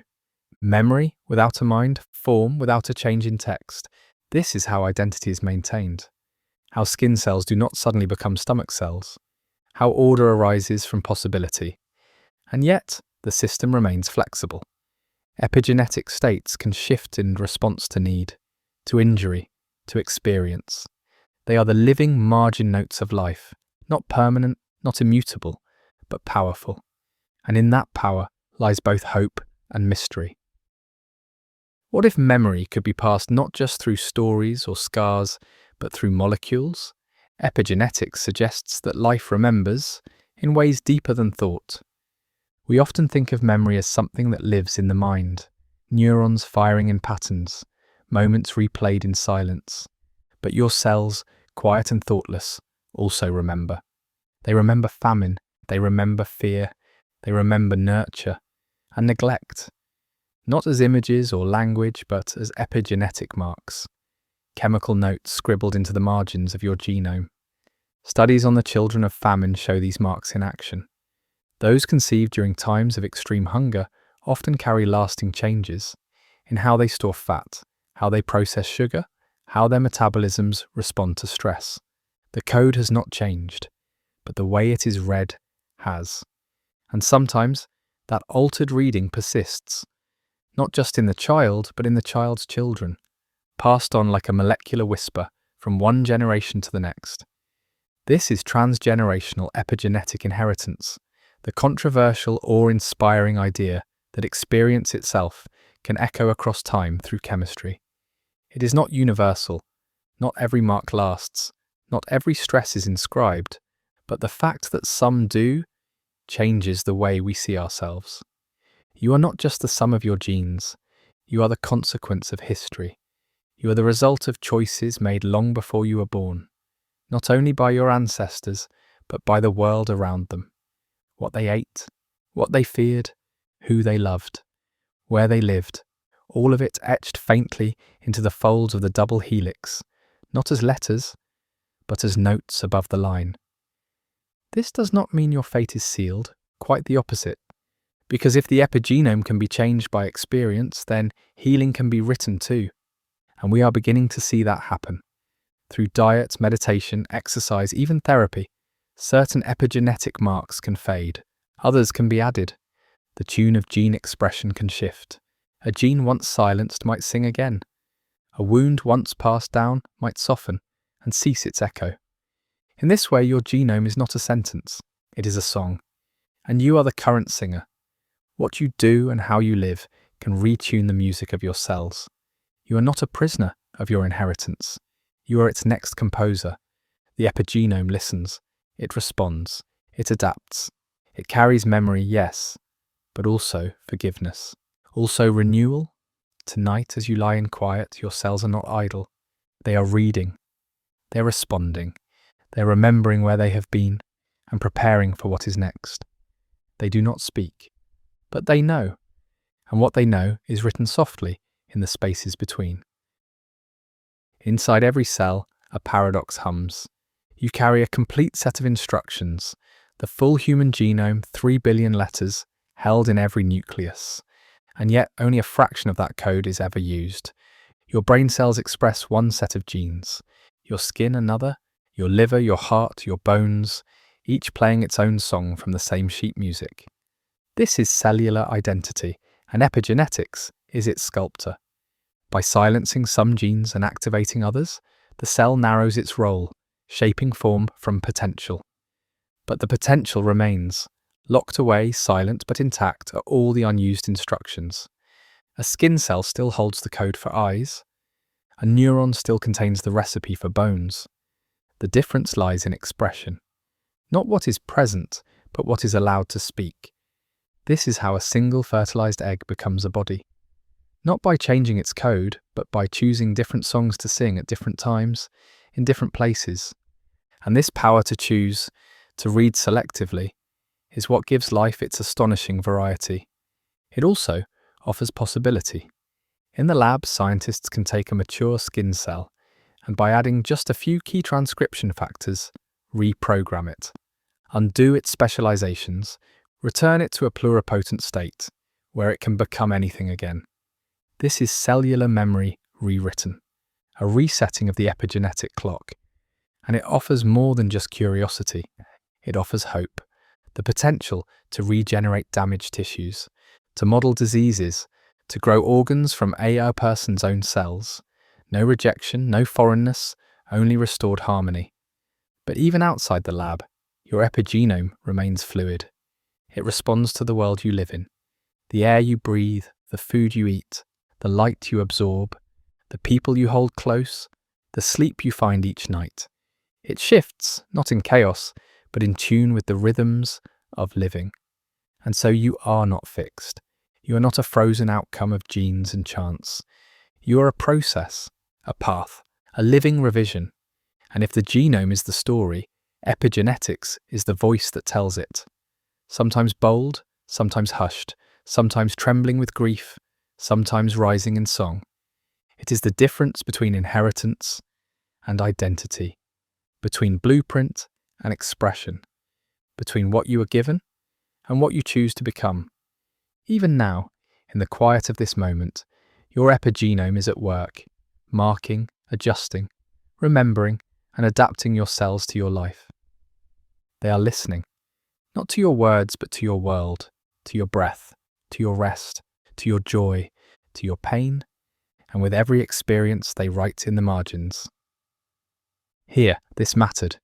You are not just written, you're writing, and the page is still warm. What if every living thing on Earth, from the smallest bacterium to the tallest tree, from the jellyfish that pulses in the dark to the hand that reaches out to touch it, was reading from the same book, not the same chapter, not the same story, but the same alphabet, the same grammar, the same deep unchanging language beneath the surface of life? This is the miracle of the genetic code.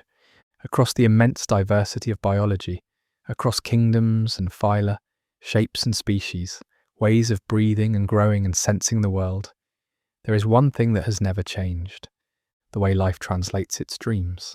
Inside every living cell, the instructions for building proteins are written using combinations of just 4 letters: A, T, C, and G. These letters are grouped into 3-letter codons, and each codon corresponds to one of 20 amino acids, the building blocks of protein, the architecture of the living world. This mapping, this code, is almost universal. With only a few rare exceptions, every living organism interprets these codons the same way.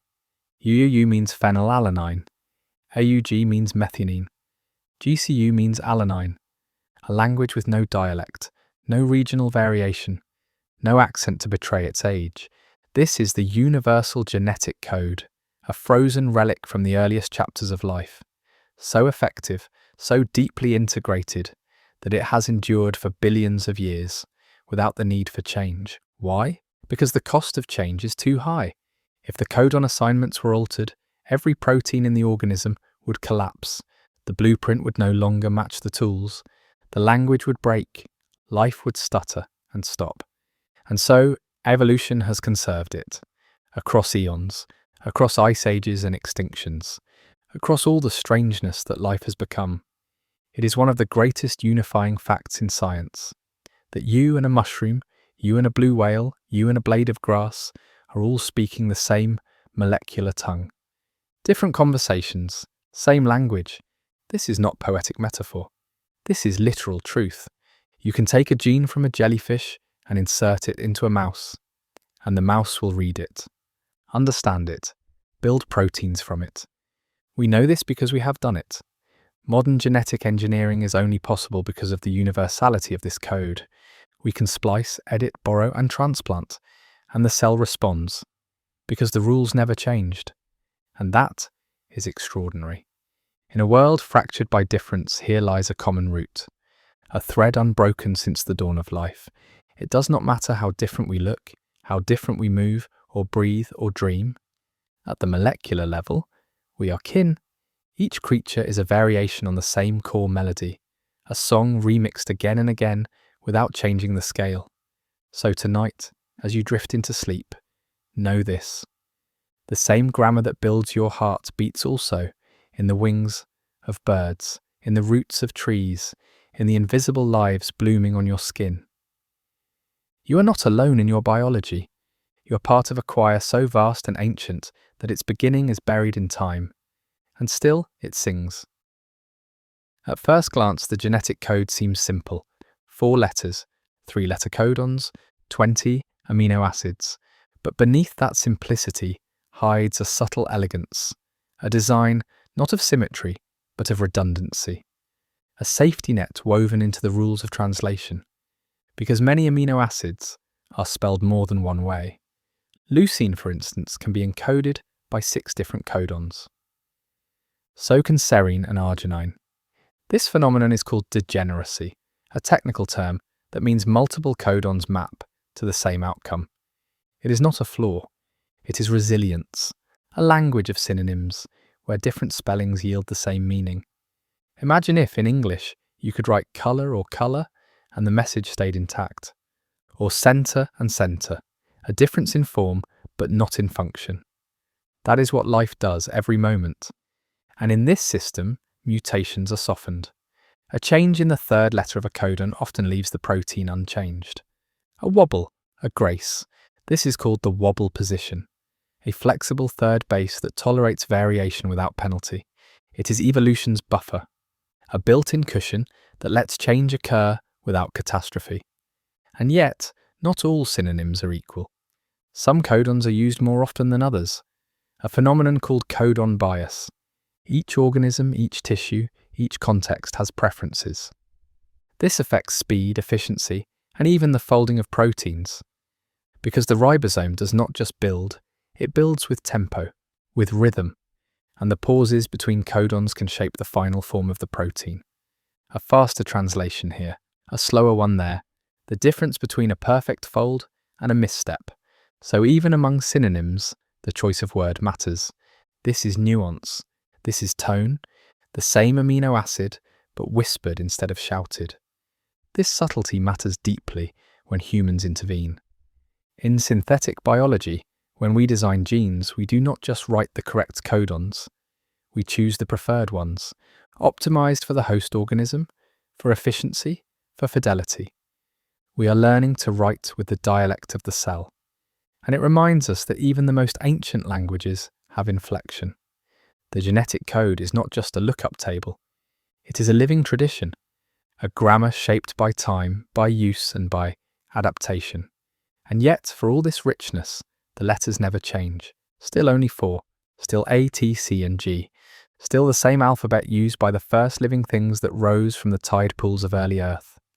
These letters have written the entire library of life. From coral reefs to snow leopards, from orchids to orcas, from neurons to lungs to wings, to you. Each a variation on a shared script, each shaped by which lines are read and how. And this is where the magic lies. Because while the grammar is universal, the expression is infinite.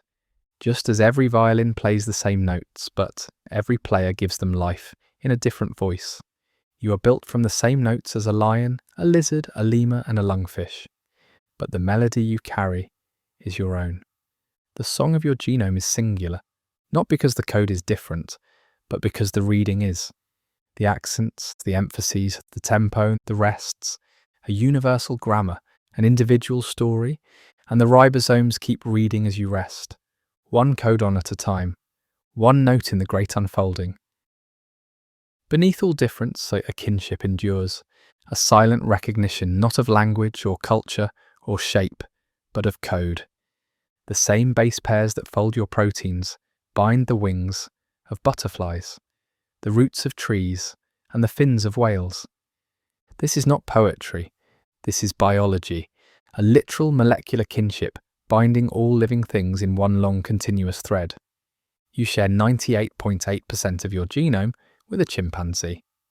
But even more astonishing, you share nearly 60% with a fruit fly, about 50% with a banana, not because you look alike, but because deep down you are built by the same logic. Life does not reinvent itself from scratch.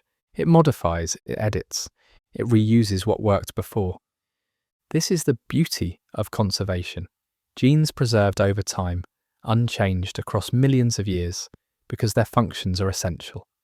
There are genes in your cells that first appeared in bacteria, proteins your mitochondria still make that once belonged to free-living microbes a billion years ago.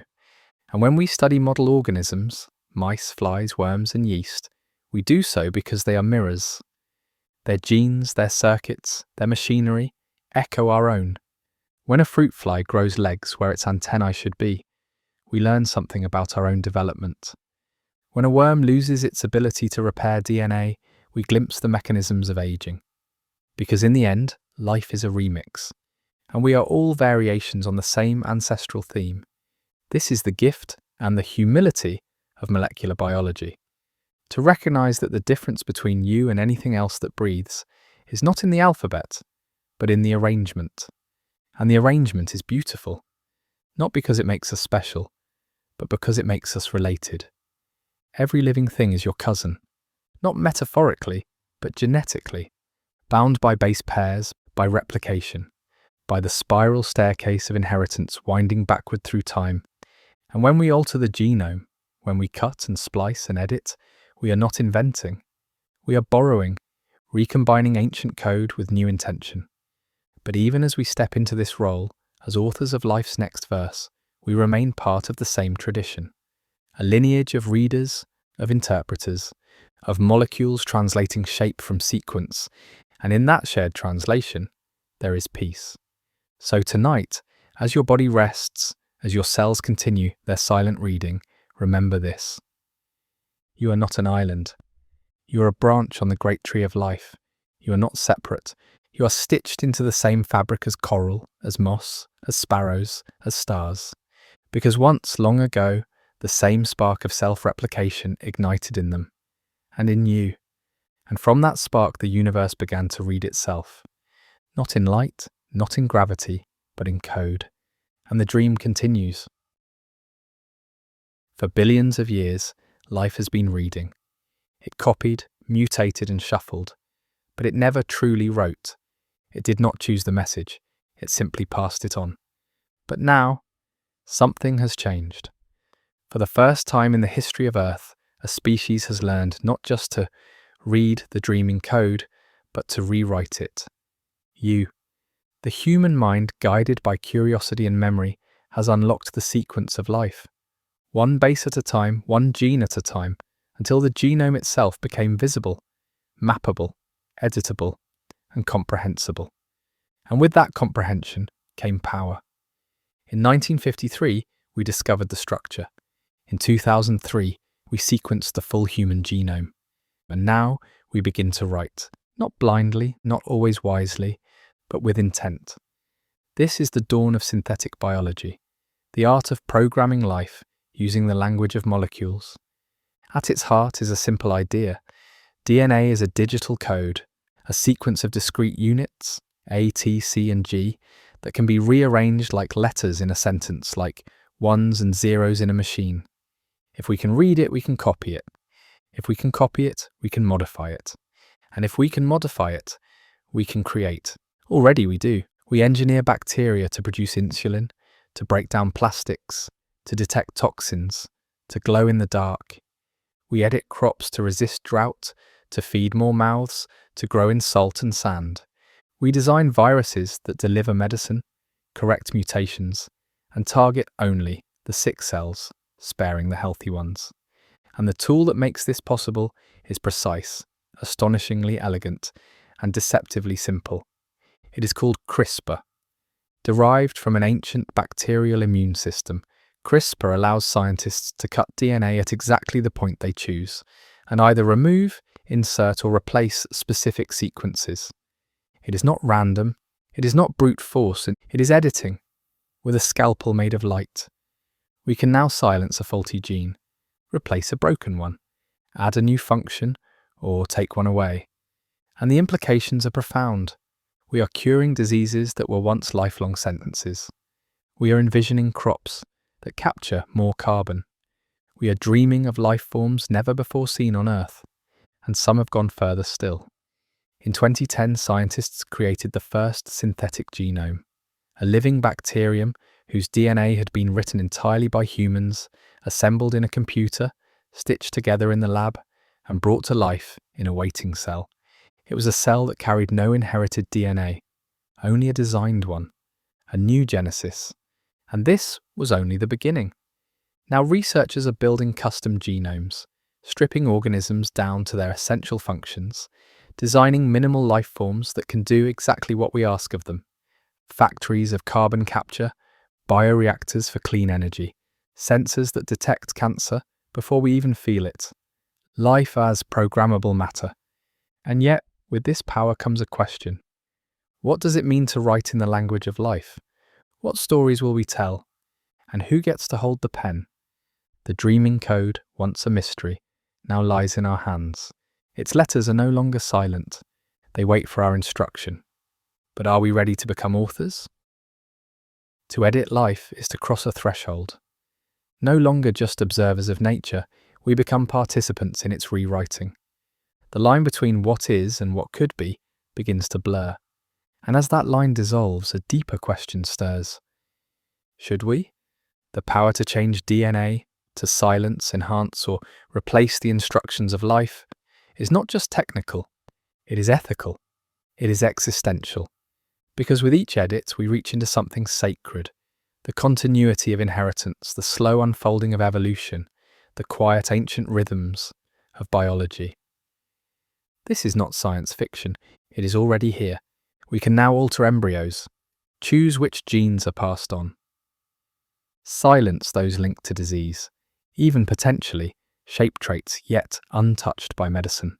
And though few would question editing out suffering, removing the code for illness, the shadow of pain, passed through blood, the path forward is tangled. Where do we draw the line between healing and enhancement? What counts as a correction, and what becomes an aesthetic?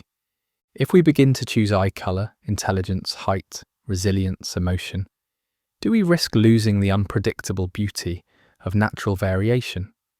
Will we create new inequalities, new divisions between the edited and the unedited?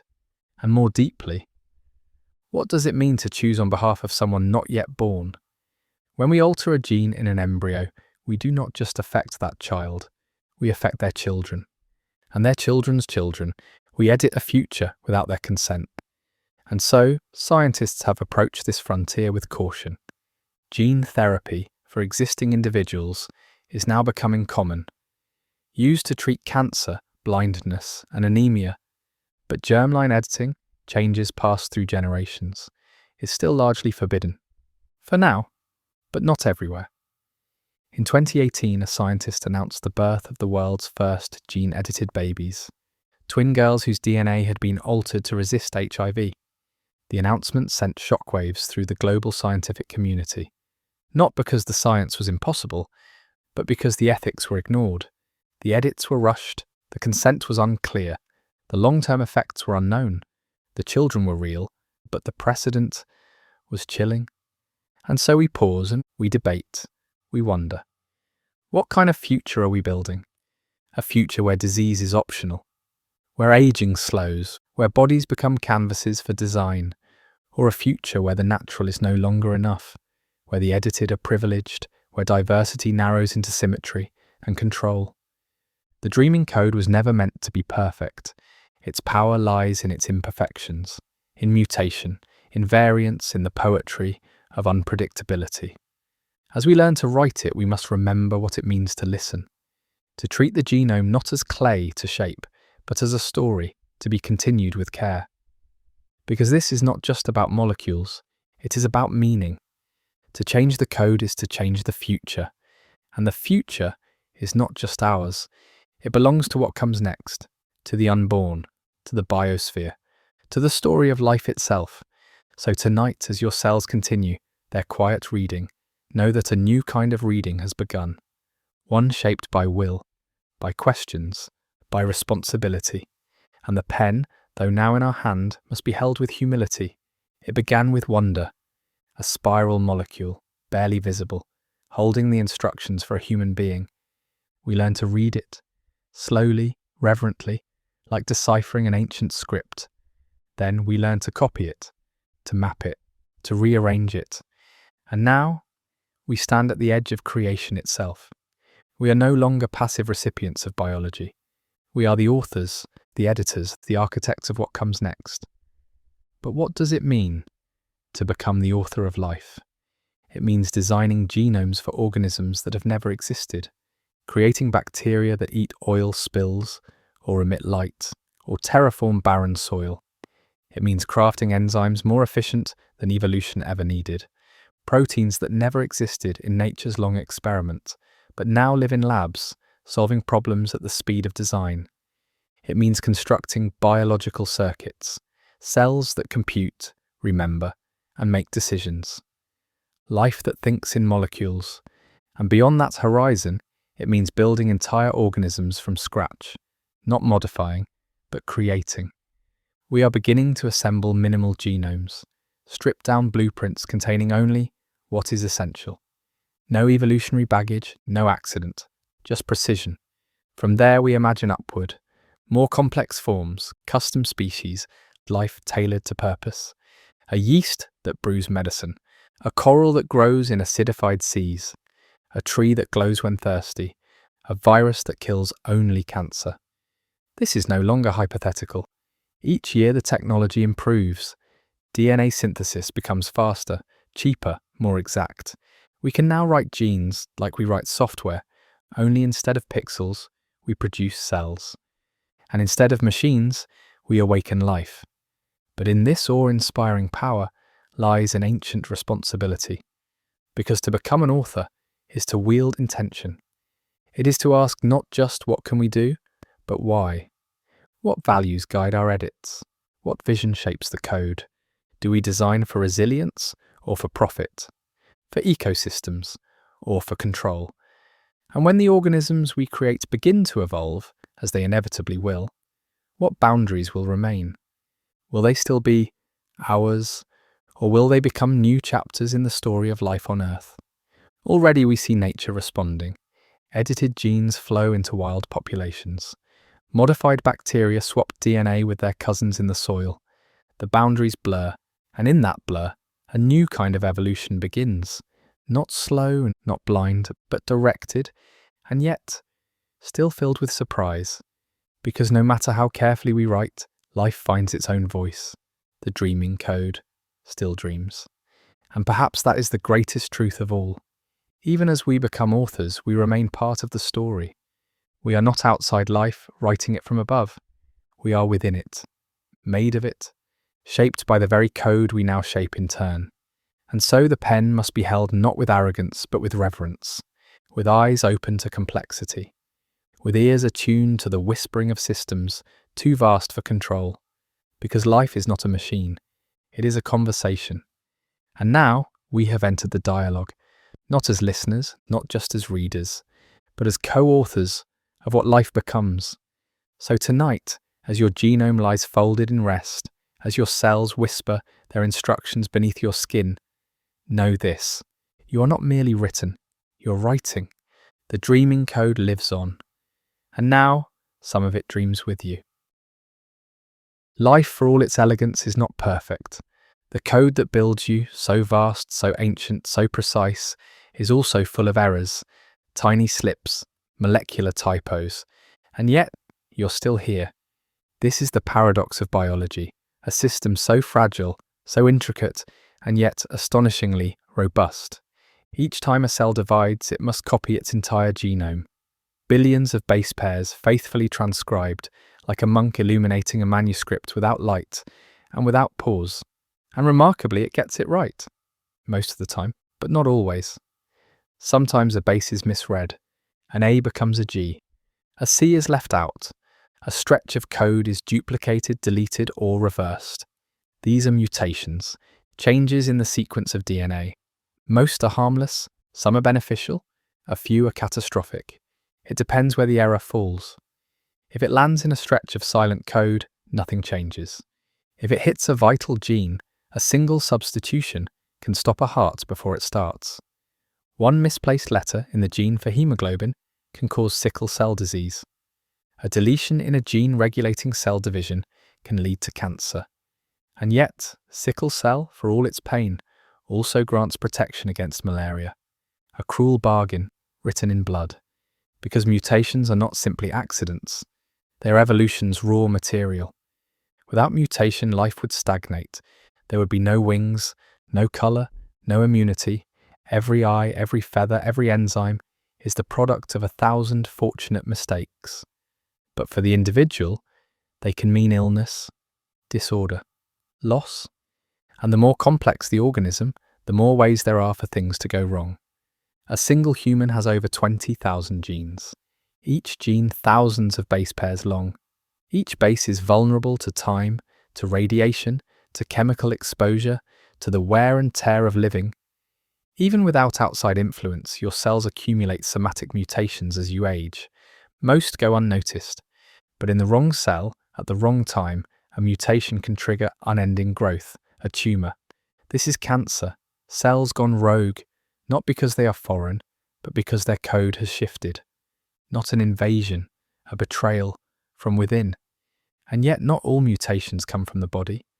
Some are inherited, passed down like stories in a family's library. These are germline mutations, written into the egg or sperm that became you. You did not cause them. You cannot erase them, but now you carry them forward. Some are visible from birth, others wait, dormant, silent, until stress or age draws them to the surface. And still life persists, because built into the genome are repair systems, enzymes that patrol the strands, snipping, stitching, and correcting. DNA polymerase, the enzyme that copies your genes, proofreads as it works. Other proteins scan for breaks, for loops, for mismatches. It is as if the genome knows its words are precious. And though it cannot speak, it strives to preserve its voice. But it cannot catch every error. And so you are a tapestry of perfect code and quiet flaws, a mosaic of inherited strength and borrowed vulnerability. Each cell carries its own variation. Some mutations beneficial, others dangerous, most simply neutral. And somehow, from this dance of error and repair, life continues. You grow, you learn, and you breathe, you dream, even when the code is cracked, even when the letters slip, because the dreaming code, for all its precision, was never meant to be flawless. It was meant to be alive. And life in all its beauty emerges not just from perfection, but from persistence. Not all mutations scream. Some whisper. They slip past unnoticed, unchallenged, and unchanged. These are silent mutations, a change in the DNA sequence that leaves the protein unchanged. Remember the degeneracy of the code? How multiple codons can call for the same amino acid? This is where the silence lives. A mutation changes the letters but not the meaning. The word colour becomes colour. The function remains. For years, scientists believed these mutations had no consequence, a typo that did not matter. But now we know better. Even silent mutations can affect the rhythm of translation. They can change how fast a ribosome reads. They can alter how a protein folds, how it is transported, how long it survives. Like pausing mid-sentence, a hesitation in timing can shift the entire tone. And so silence is not always quiet. Beyond these, there are missense mutations, where one amino acid is swapped for another. These can be benign or devastating. One change in one codon in one gene can mean the difference between a working enzyme and a broken pathway, between clarity and confusion, between health and disease. And then there are nonsense mutations. These are the abrupt stops. A codon that once summoned an amino acid is mutated into a stop signal. The protein ends early, unfinished and non-functional. A sentence cut mid-thought, a machine built with half its parts. The results can be profound, developmental delays, immune failure, lifelong vulnerability. But even in this, life adapts. In some organisms, mechanisms exist to bypass premature stops, to ignore a broken instruction and read onward anyway, to salvage a message from damage. And sometimes, mutations that once seemed harmful become useful. In bacteria, a single mutation can confer resistance to an antibiotic. In a virus, a shift in surface protein can help it evade the immune system. In a population, genetic variation is fuel for selection. Mutations are the raw sparks from which evolution kindles its fire. The dark side of this, of course, is that harmful mutations can spread. Some are dominant, visible in just one copy. Others are recessive, silent unless inherited from both parents. And some are hidden entirely until the environment calls them forth. A drought, a toxin, a viral pressure. Suddenly, what was once neutral becomes crucial. This interplay between mutation, context, and expression is the heart of genotype and phenotype. Your genes are not your fate, they are your possibilities. Which ones are read? Which ones are silenced? Which ones interact? It is a dance of probability, modulated by time, by chance, by circumstance. And in this dance, you're not passive. Your choices, what you eat, where you live, what you're exposed to, can influence how mutations manifest. A genetic predisposition is not a guarantee. It is a loaded question. The answer depends on you. And so you are not the victim of your mutations. You are their steward. Even in the presence of risk, life seeks a way. There are people with genetic mutations that should cause disease, and yet they thrive. They are known as resilient individuals, mysteries of compensation. hints that the genome holds more flexibility than we imagine, and their stories offer hope. Hope that we can one day find the modifiers, the safeguards, the internal buffers that keep the dream intact. Because the code is not brittle, it is pliable, it bends, it learns. Even when broken, it can be beautiful. Even when flawed, it can function. And even when it fails, it can still teach. Beneath the quiet hum of life, a battle is always underway. Not with invaders, but with entropy itself. The dreaming code, for all its elegance, is constantly under assault by radiation from the sun, by reactive oxygen from metabolism, by replication errors, by time. And yet, you remain, you do not collapse, you do not unravel. Because inside every cell, there is a hidden army, a vigilant, tireless force working to preserve your story. These are the DNA repair systems, not passive guardians, but active restorers. They patrol your genome with astonishing precision. When a strand breaks, they sew it back together. When a base is mismatched, they swap it out. When a dangerous lesion appears, they remove and replace entire segments. There is base excision repair for small subtle mistakes, nucleotide excision repair for larger bulky damage, mismatch repair to catch errors during replication, and non-homologous end joining to fuse broken ends back into unity. These mechanisms are ancient, some shared with bacteria, others refined in the crucible of multicellularity. They're not perfect, but they do not need to be. They just need to be good enough to keep the system going. And for the most part, they are. Without them, life would degrade in days. You would not reach childhood. The very act of dividing a cell would become too dangerous. But with them, you survive. Not because the genome is invulnerable, but because it is resilient. Resilience is not the absence of damage. It is the ability to recover from it. And this is the quiet miracle that unfolds inside you every second of your life. Millions of cells die each day. By design. Programmed cell death, called apoptosis, removes those too damaged to continue.